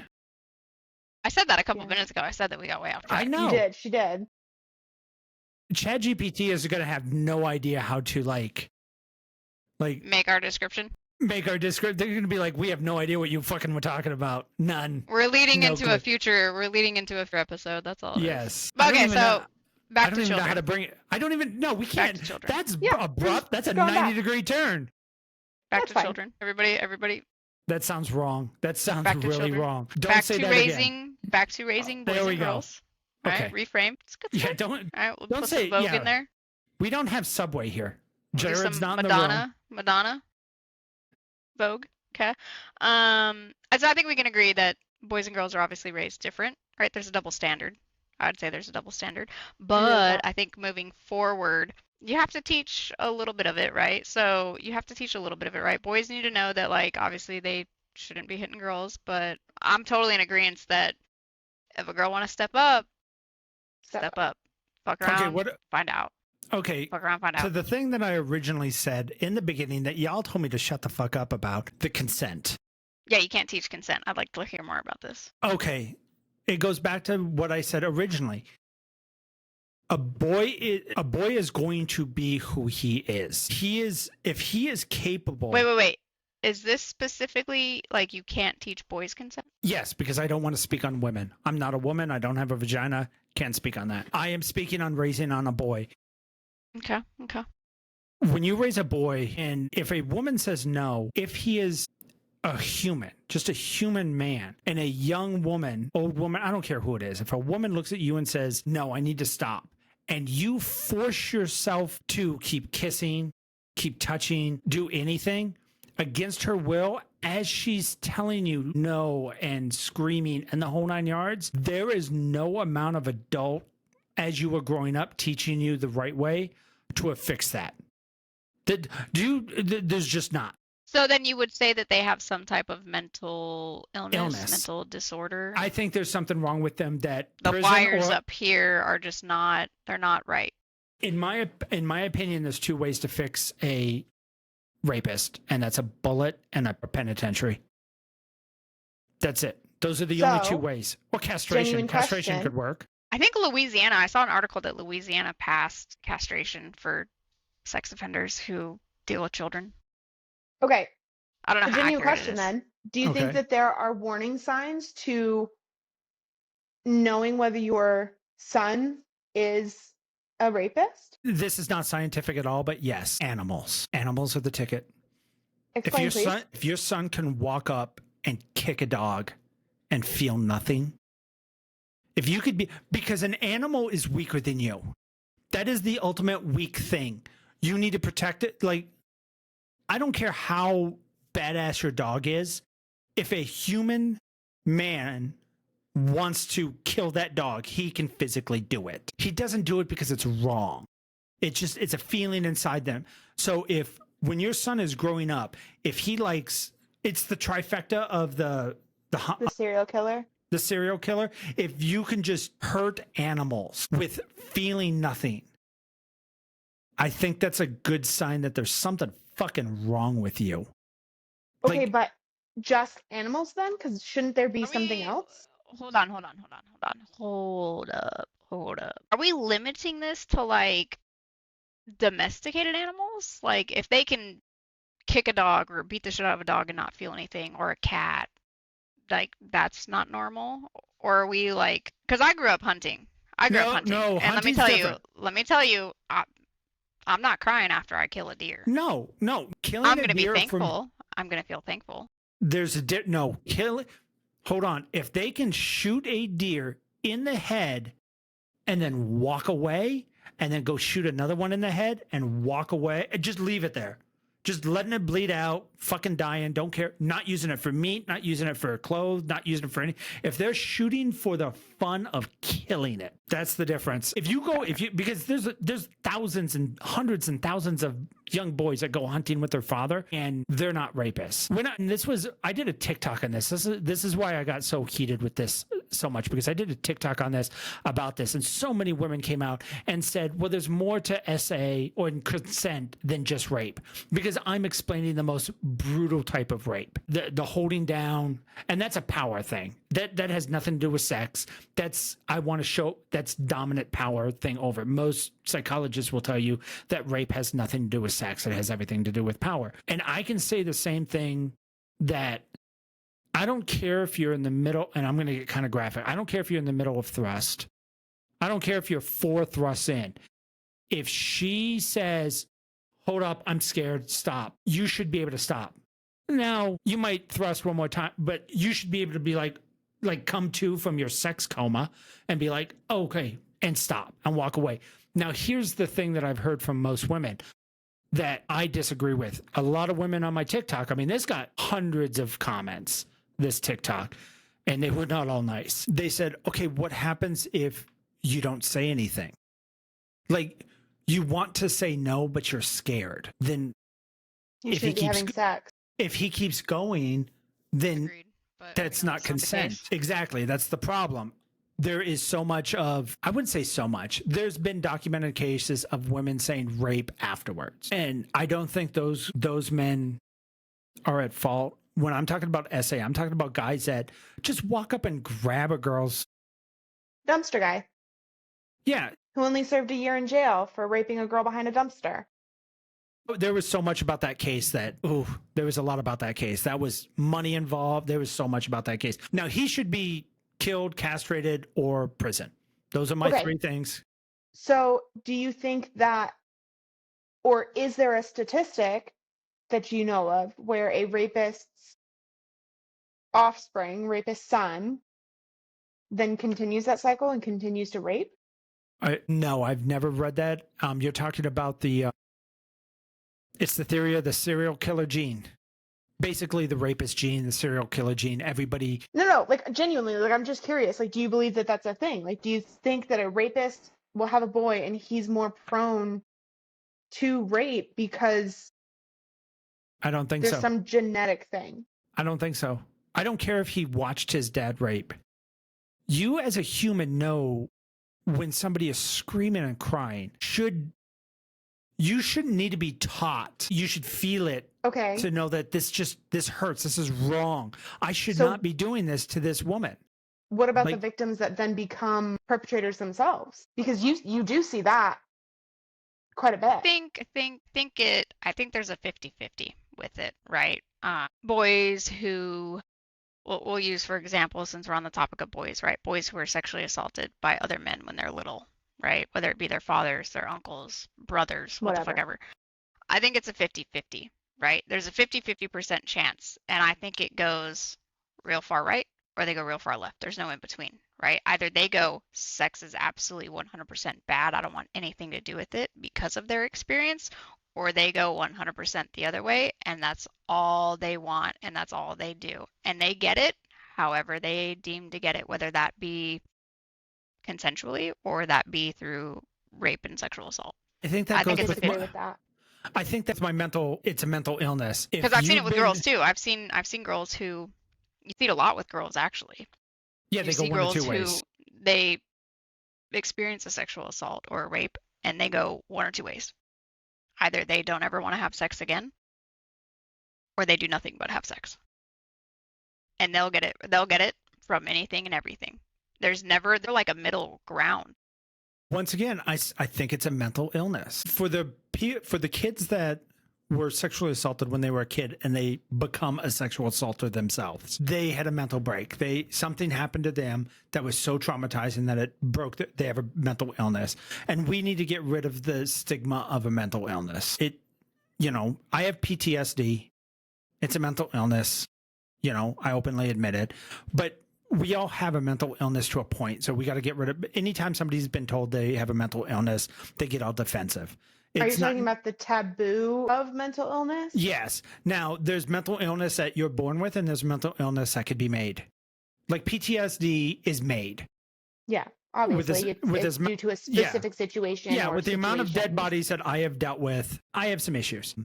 But a young child, a 9, 8, 9, even younger, whatever age child it happens to, a sexual assault, it breaks them. It gives them, and I don't even know if they have a mental illness. They might have a form of PTSD. I don't know. I would love to get a psychologist on here, but we're not big enough for that yet. So Jordan Peterson, if you're listening, hint, hint, nudge, nudge. But the people that have not had anything happen to them and they become rapists, I don't believe they could ever be cured. Nothing. If you're capable of that, like I said, it doesn't matter how loving of a parent you had. Because men that beat their wives, like we're talking like actual like wife beaters, it's not like they see a sign driving home that says, wife beating is wrong and go, oh my God, I'm sorry, baby. I can't believe I've been doing that. They fucking know it's wrong. They don't care. Rapists don't care. So you telling them, because I've heard that from parents or from a lot of women, teach your son not to rape. You can't teach your son not to rape. It can't be done. He's either going to be a rapist or he's not. Do you think that it can be, I don't want to say curbed because that doesn't sound like the right word. It will come out eventually. I'm sorry. I think it'll come out eventually because my dad never sat me down and said, son, don't rape. He never said that to me once. He taught you to respect women. No, he didn't. Your dad never looked at you and said, hey, when you start dating, make sure you're respectful. Make sure that you treat that girl well. Not one time. Nobody taught me to be respectful to women. I was just respectful to women. But do you think that's a monkey see, monkey do situation? Your dad was respectful to your mother. Yeah. For the most part, yeah, maybe it's a monkey see, monkey do. But I got into a fight and beat up a small kid one time when I was bigger than him. And when you say men don't show emotion, that was the first time that I cried because I did something that I felt, it just felt wrong. Because he was smaller than you. Because he was much smaller than me. He was picking on me like he was being a shithead, but I was a bigger guy than him. And I whooped the shit out of him. So is that something that we need to teach our sons to come forward more? Or is that just genuinely like, is it just there's so much shame in that action of, okay, uncle, dad, whatever, touched me in no places, and it's just the shame that leads you to not talk? Yeah, the essay men that are made versus the ones that are born, I think you might be able to save them. If you get to them fast enough. If you tell them that this is not the norm, this is not okay, this is nothing to do with you. But I think if you let it go too long, unfortunately, I think they're a lost cause. I think if you let it go too long, if they're going to turn into that. But I'm specifically talking. So what's the difference with women then? So because there are women who are out there that sexually assault little boys, grown men. Like I had a friend in high school he was sexually assaulted by a woman. Okay, yeah, and some people will say like, oh, men can't be sexually assaulted. I beg to differ. Ooh, I don't know if I beg to differ. To a certain age. Like obviously if a 20-year-old woman is diddling a 9-year-old boy, then we got a problem. We're talking, if you look at most of the cases that are coming out now, because you're seeing a lot of female teachers getting in trouble right now with high school boys. That seems to be in the news a lot. There's a lot of cases coming out. 16-year-old You want to know boy. why that is? You want to know why that is? Children cannot give consent. I don't give a fuck what age you are. If you are under 18, you can't give consent. It don't matter. It don't matter if you want it or not. I don't care if that 16-year-old boy was like, oh, hell yeah, I jumped on it the first chance I got. You are 16. You can't give consent to an adult. That was your last video. Mm-hmm. Not enough people watch that to hear your controversial take on that, unfortunately. You can't give consent as a child. It's like I tell my children, oh, I'm friends with my teacher. No, the fuck you're not. But I really like her. I really like him. He's a great teacher. She's a great teacher. Adults cannot be friends with children. Okay. I don't care what age you are. I don't care what age you are. Teenagers, adults cannot be friends with teenagers. It's not happening. It's not happening. We'll have to talk about that one tomorrow, not on the podcast. Just like children, I don't care what age you are. Teenager, don't matter. As a child, as a minor, you cannot give consent to an adult. Yeah. Absolutely not. Okay. Minors do not have bodily autonomy. I don't care if he's 17 and she's 20. You're a minor. You can't give consent. That's rape. Okay. So I think with it, when it comes to the teachers that are getting caught lately, I don't know if I haven't read enough of the cases, and somebody can correct me if I'm wrong, but I'm not going to get offended. But I'm not seeing the kids coming forward, the 16-year-old boys that are, you know. No, they tell a friend or something, and then it they gets tell back their to the parents. parents, and the parents Parents are are the one reporting prosecuting. it. So when you say boys can't be, and as bad as this going to sound, it also goes on the looks of the teacher. Yeah. Oh yeah. Yeah. Yeah. There's a huge thing going on TikTok right now about teachers who are dressing very inappropriately at school. Yeah, the and one they're teacher that's getting teaching high schoolers. Yeah. Well, okay. Do you think there's is there a limit? Yes. Okay. If Sonia was a teacher at a high school and she walked in wearing the blouse that she's wearing right now, that is I would highly not. inappropriate. If you were a high school teacher, that's inappropriate. You would yank your son out of class right there. I would If you yank my wasn't son out of appropriate. class. I'd be at the school and I'd be like, you need to fix your fucking teacher or I'm gonna get her ass fired. Fix your teacher. I've seen videos on TikTok of what is it, a teacher bay or whatever it is, right? It's a Teacher Bay, yeah. yeah, it's a black lady, and she shows up wearing. And don't get me wrong, like if you were anywhere else but a school, it would be appropriate. It's business casual, but it's very tight, form-fitting business casual, which makes it not okay. I've only seen one video okay. that people were freaking out about. I know there's a couple of them out there, but I've only seen one, and what she was wearing I didn't think was like there's no reason why a teacher should be rolling up to school in a pencil fucking dress. There's no need. Who are you trying to impress? And I get it, it's all about looking beautiful and everything, but bro, you are in high school. You are a teacher at high school. This would be different if you were like a teacher in elementary, where the kids are not going through all those hormones and all those changes right now, where the male students are more distracted by what you're wearing than anything else in school. Yeah, unfortunately, that's something I wish I could teach more parents of what it's like as a teenage boy. The amount of, and it starts at about 11, 12 years old, the amount of thoughts that go through our head that we cannot control. You women have your things that you always say about your period and your hormones and everything like that. And for men, raising a boy, you're basically raising a feral cat. Like, I think Big Mouth does a good description of this, of like what little boys go through, like with the hormone monster, and I think it's a great description. My God. I made my girls watch it. For the amount of people that said that it was too woke and started talking about bullshit. If you want to know what goes through our head 24/7, 7 days a week, from the minute we're 11 years old until we're dead, watch Big Mouth. That was the best. We think about that. Everything is a boob to us. We want to fuck everything that moves. Like, we have no idea. It has a mind of its own. It gets hard out of nowhere. I don't know about women, but guys, 3, 4, 5, 6, 7 times a day. Like, we hurt ourselves. So this It is that bad. So this is what I'm talking about, though. Like, so for boys, it's their penis that essentially dictates what they do, the way they behave, what they're thinking about, right? But I think for girls, because we're taught at such a young age to look for a man to settle down with and to start a family and blah, blah, blah. Like, for us, it's not sex. It's, he seems like a nice guy. I bet he would be a great dad.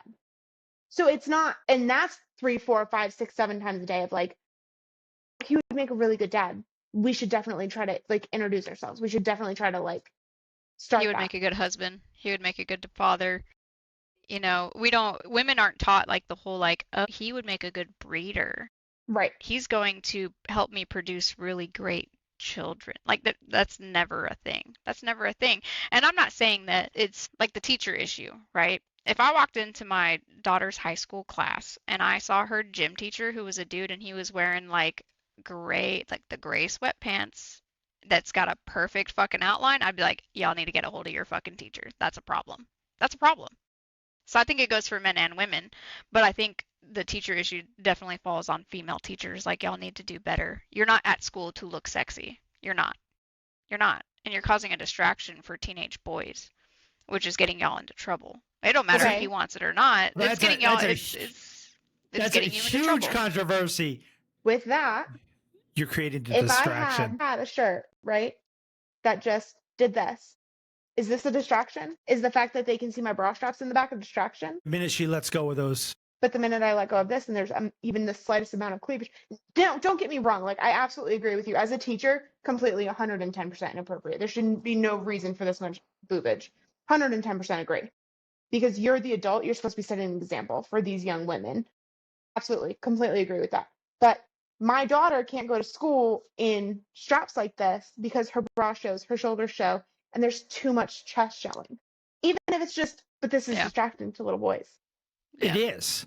And women, mainly feminists, get mad at this statement, but I don't think they realize, and I will do an olive leaf and say we don't realize certain things about women. Men don't understand women. It's just the way it is.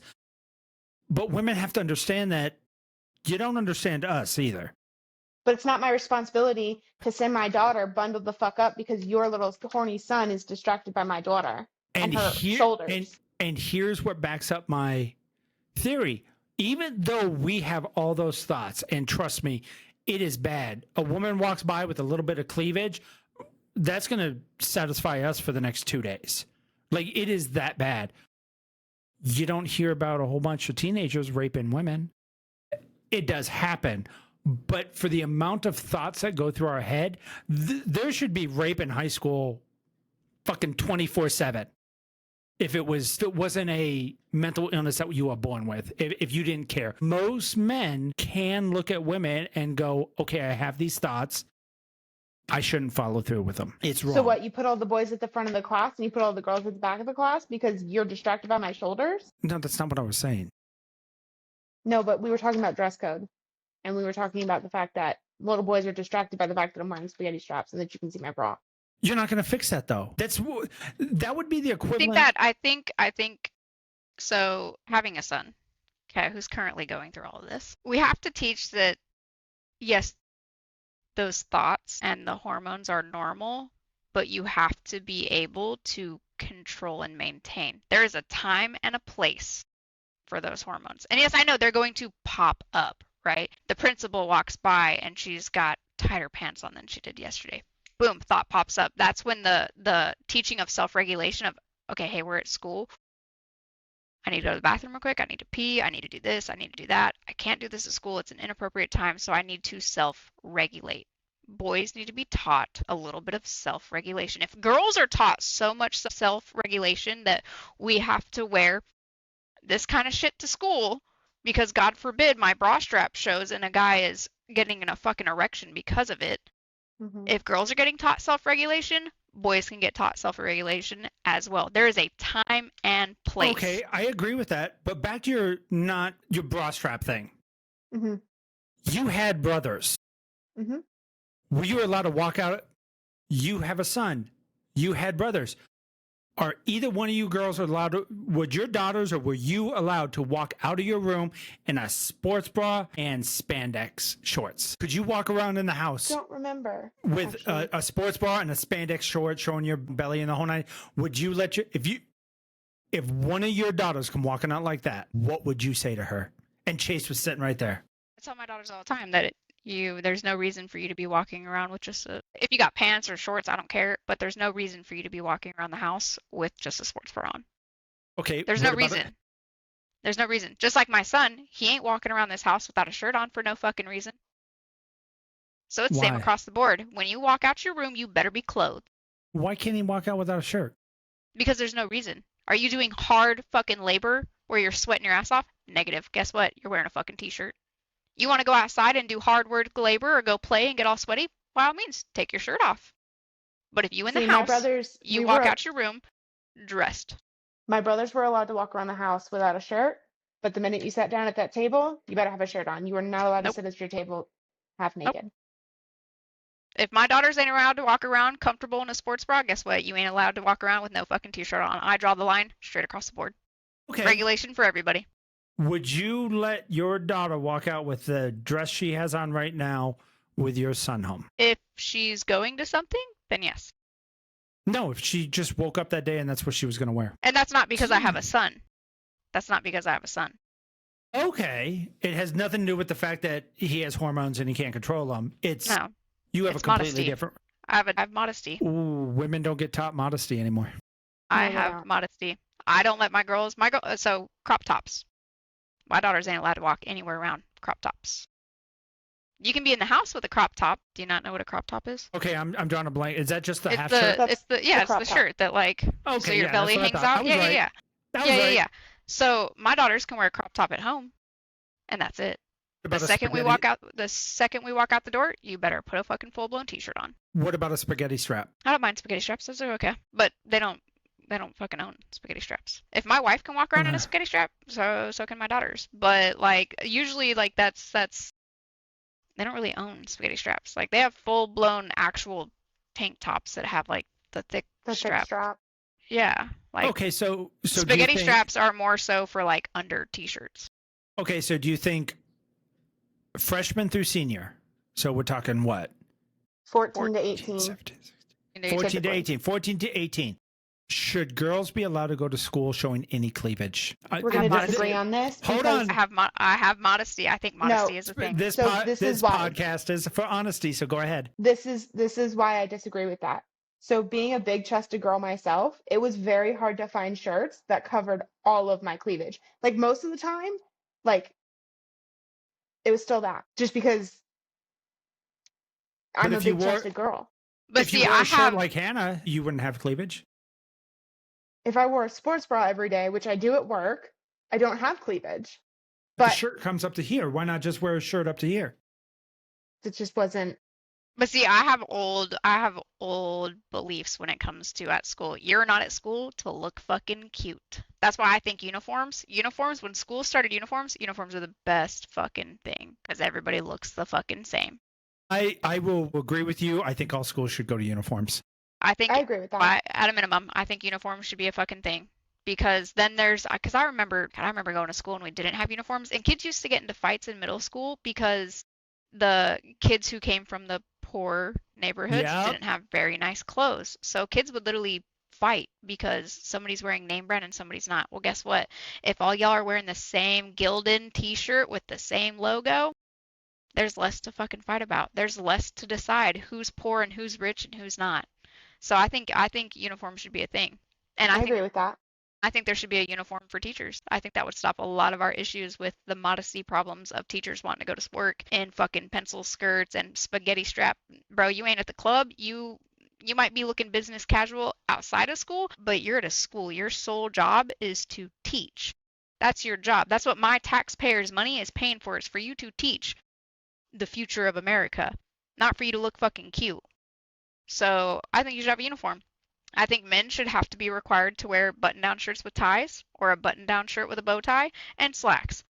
Female teachers, you better be wearing something almost fucking similar. You get off the fucking bow ties.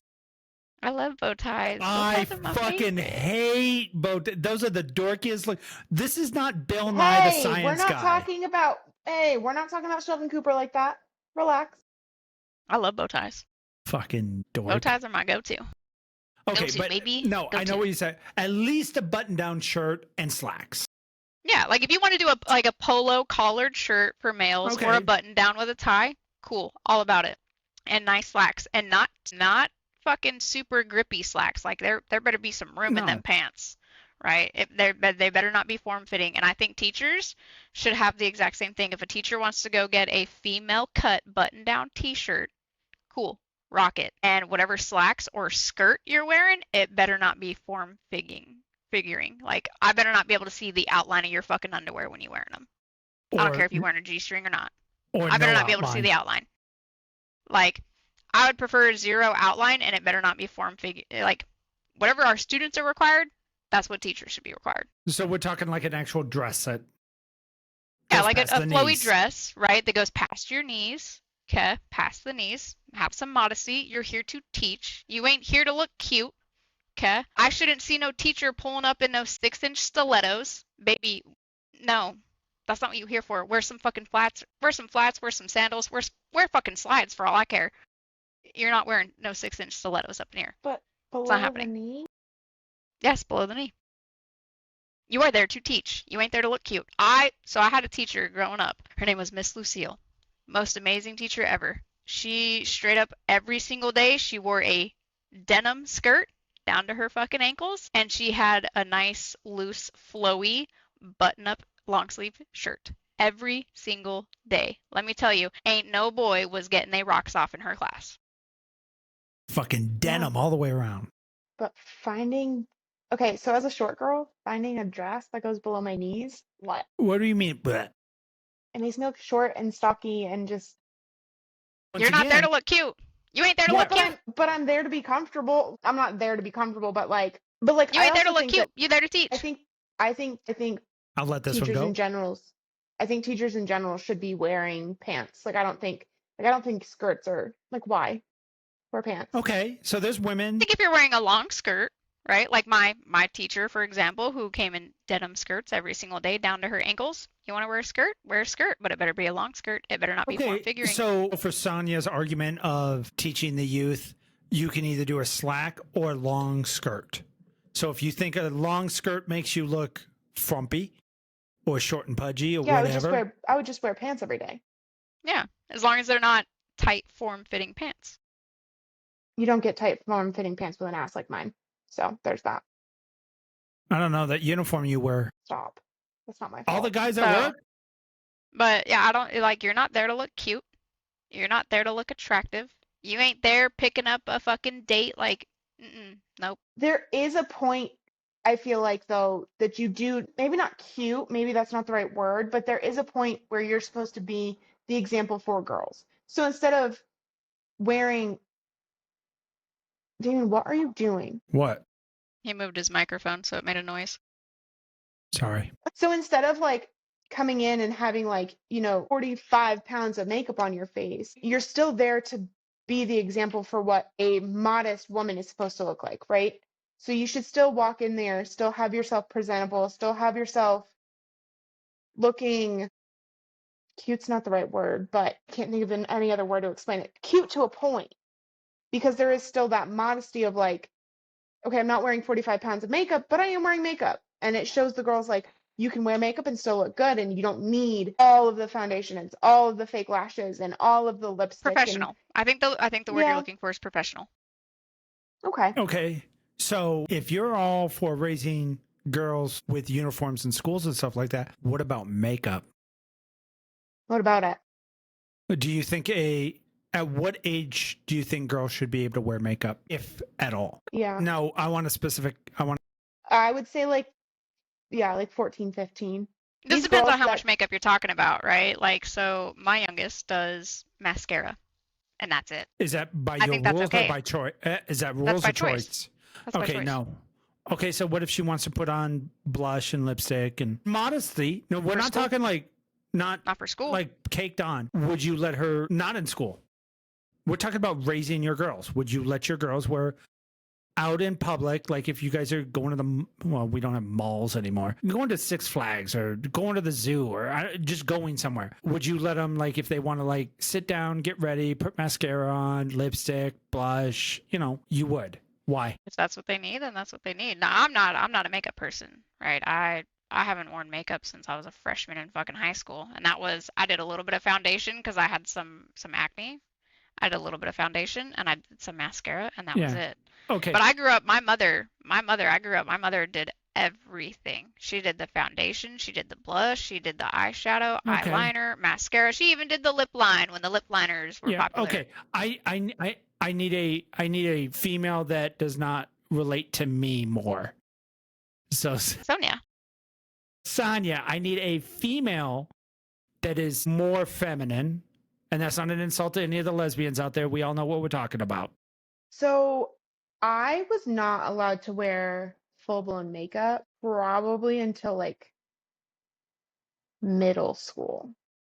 So like seventh, eighth grade. Is what, And 12? 12, yeah, like 13. 12, 13. And even then it was very limited for homecoming. My mom did all of my makeup, but it was very neutral makeup. It was very very little. right? And then you get to high school and you go to prom, okay? And now you're allowed to wear a foundation and eyeshadow and lipstick, and you're allowed to be a little bit more bold with it. And then you go to like junior senior prom and you were allowed to do like the whole thing, all of it, and make it more bold. And but you've got freshman girls now. Shit, you've got 7th, 8th grade girls that have the fake lashes, the fake nails, foundation on every morning, eyeshadow done every morning. Their eyebrows are perfectly combed out and filled in and blah blah blah. First of all, bitch, who's got time for that? Not Some me. girls are really One of good at it my and they're real so fast. my youngest daughter has a friend, and she gets up every morning before school at like 2, 3 in the morning to do a full face of makeup. And That's they're in middle insane. school, and I think that's crazy. I think no. I think no. I think no. Okay, I'm going to get yelled at by 2 women and probably if any other females watch this. I don't think anybody under 18 should be wearing makeup. Whoa, My daughter would not be wearing any makeup under 18. you and I would be fighting. No, this would be almost a non-negotiable. That's cute, but I'm her What mother. is makeup for? It's for whatever she wants. Maybe to bring more attention to her eyes instead of her chest. Because if she's a big chesty girl like I am, I'd rather you be looking up here. I already know what your answer is going to be, Damien, so just go ahead and You say it. do? Yeah, we've talked about this. Yeah. Makeup's for sex. That's what it's for. No. You may think it's for making yourself look good, but if you put on blush, what does blush represent? No. I'm not saying that she gets to wear the full kit No. and caboodle to No. school, but like Okay. if she wants to darken up her eyelashes a little bit with a little bit of mascara and like a super light lip gloss at 15, 16, who cares? But that is not what those are usually attributes when you're aroused. Your lips get fuller, they get shiny, your cheeks get rosy, your eyes get bigger. Unless you This pale is like me. Unless you yeah, pale like me, your cheeks are rosy all the time, and then, I ain't got no lips, so they ain't never full and plumpy.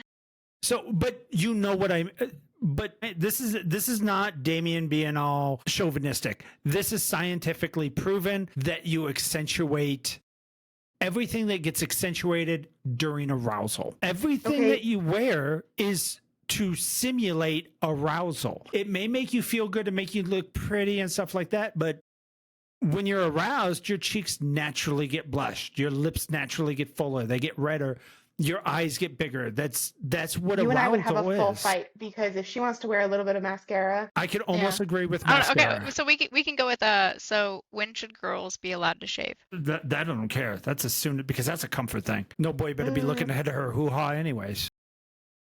I'm not talking like just that. I'm talking like when should girls be allowed to shave their armpits? When should girls be allowed to shave their legs? When they start growing hair. Guys are allowed to shave their face when they start growing hair. Right, but y'all don't start growing hair till You can't I cannot argue this one because I'm like the missing link.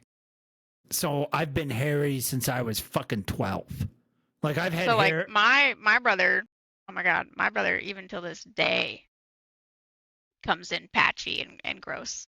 No, look at He this. can't grow. This can come in like a couple days. And if I just let it go, I'll look like fucking Grizzly Adams. I can grow a full beard. Sonia, if you had a daughter, when would you let your daughter start shaving her legs? probably, I don't know, probably like 11 or 12. Like that seems really young, but like I know So girls are mean. I wasn't allowed to start shaving my legs till 8th grade. So you were like 13. I was 13 going on 14. That's when my mom said I could shave my legs. So for me And I personally, wasn't allowed to shave a Oh, I still to Okay. this day don't. but like you shouldn't be wearing shorts that are above the knee anyway to school. So that Well, yeah, makes no, I sense to me. wasn't. I definitely But wasn't. that's But so I bring this up because right around the time girls want to start shaving is because they want to look more feminine. Right, because hair is a very masculine thing. Men have hairy legs, hairy armpits, so girls want to start shaving when they start noticing more hair, right? Because everybody has peach fuzz. And even girls' hair, our hair on our arms, on our armpits, on our legs, we all have it. But at younger ages, it's more of a peach fuzz, so it's not as noticeable, right? But when girls are like, oh my gosh, I need to start shaving, it's because they want to feel more feminine. So I think the makeup thing plays along with this because a lot of the times when younger girls want to start wearing makeup, one, it's because they were raised with a mother who wears makeup. Okay. So that's a normal thing for girls. Just like little It's a boys, bonding time with mom. they see their dad shaving their face and they're like, I want to shave my face. Even though they ain't got no hair, they still want to shave their face, right? So I say the shaving the legs thing because they want to feel more feminine. Boys have hairy legs. My dad has hairy legs. My uncle, brothers, whatever the case may be. They're hairy, but mom is not. So in order for me to feel more feminine, I have to shave my legs. In order for them to feel more feminine, they want to wear makeup. But I feel like So it also yes, depends on the kid. makeup might have been designed for creating this image of arousal or whatever. Like, don't get me wrong, I completely think that makeup is a meat market. It's a fucking meat market, right? I think I'm beautiful and attractive with zero makeup. Bro, I haven't plucked my eyebrows in like 6 months. Oh my God, Mrs. Pluck, your eyebrows are on point. These are all natural. No, All natural, baby. Sonia's are not natural. Mine are At all all. natural. I They're got not those painted. 90 eyebrows. Oh, they're not painted in, but they are perfect, and they stay So- perfect. Yeah, so This is what I was getting at. Is like in 7th grade, I had a boy make a comment about the fact that I had a mustache, and I was so embarrassed. I asked my mom that weekend to take me out to get it waxed Did you? because, yeah, Okay. When did your mom start doing your nails? probably Like about the same time. bringing you to the salon to get your nails done. Probably about the same time. I think it was So like 12 or 13. we buy our girls the fake ones, like the push glue on ones. Mm-hmm. If they want their nails done all the time, we buy them so that they can just glue them on and then they can take them off when they want. Special occasions like homecoming, prom, we will go and get nails done. But that's not a regular thing. That's a special event, right? But so I think the whole letting girls wear makeup or letting girls shave their legs type stuff, right? Or letting them get their nails done or their eyebrows done, right? There reaches a certain point where girls are going to school and boys are picking up on stuff Mm-hmm. that girls are completely oblivious to, right? And then they realize that the boys are now looking at them and they're like, you got hairy legs. Why are your legs so hairy?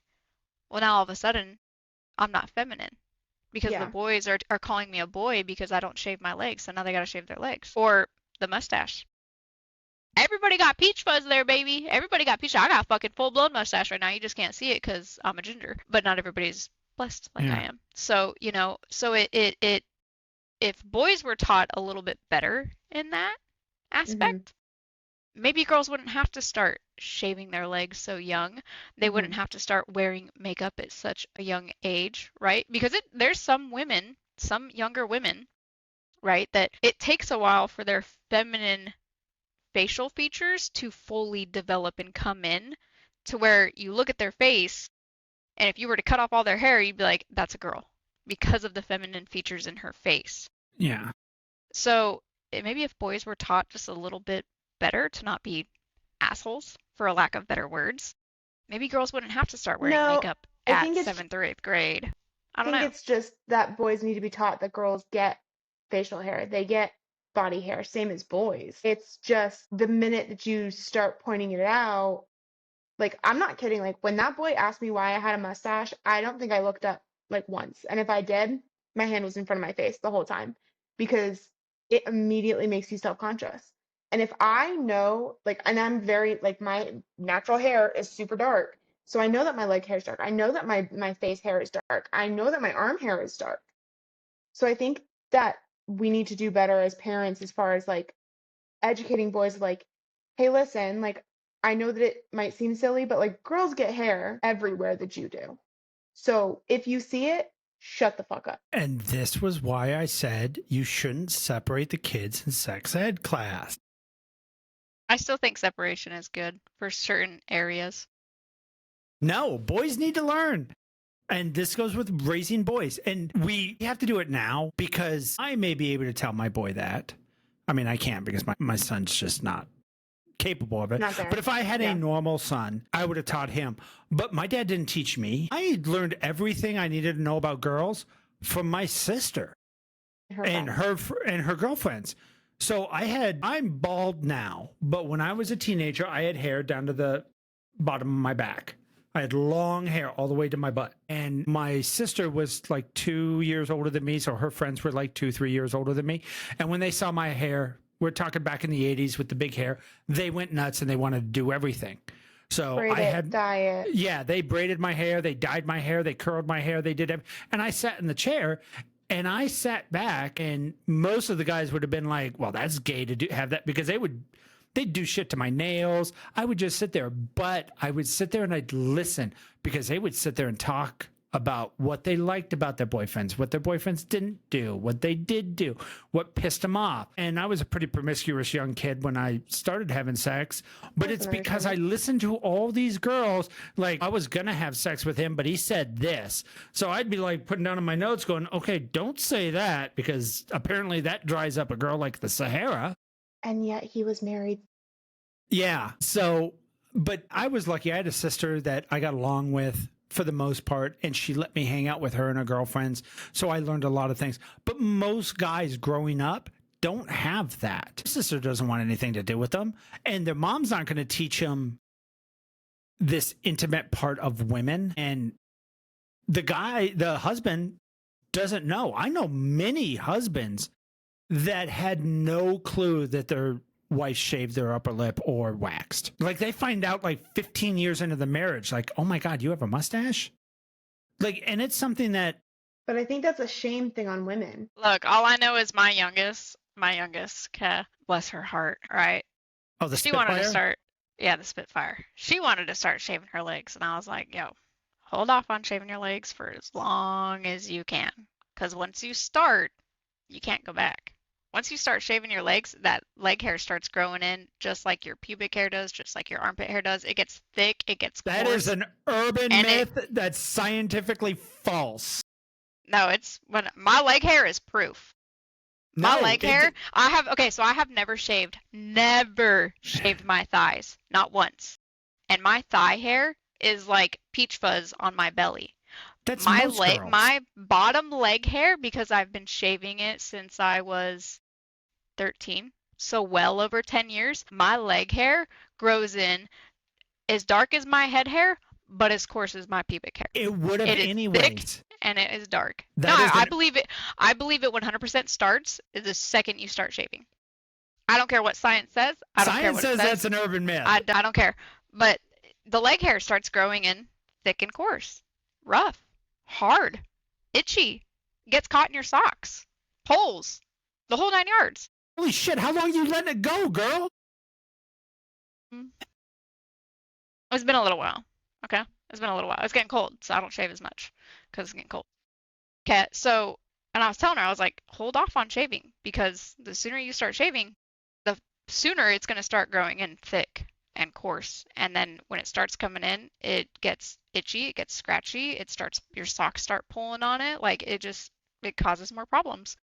And no, I want to shave my legs. I said, okay, I'll buy you a razor. Bought her a razor. Briefly showed her how to shave her legs, and I was like, there you go, it's all you. That girl has shaved her legs once.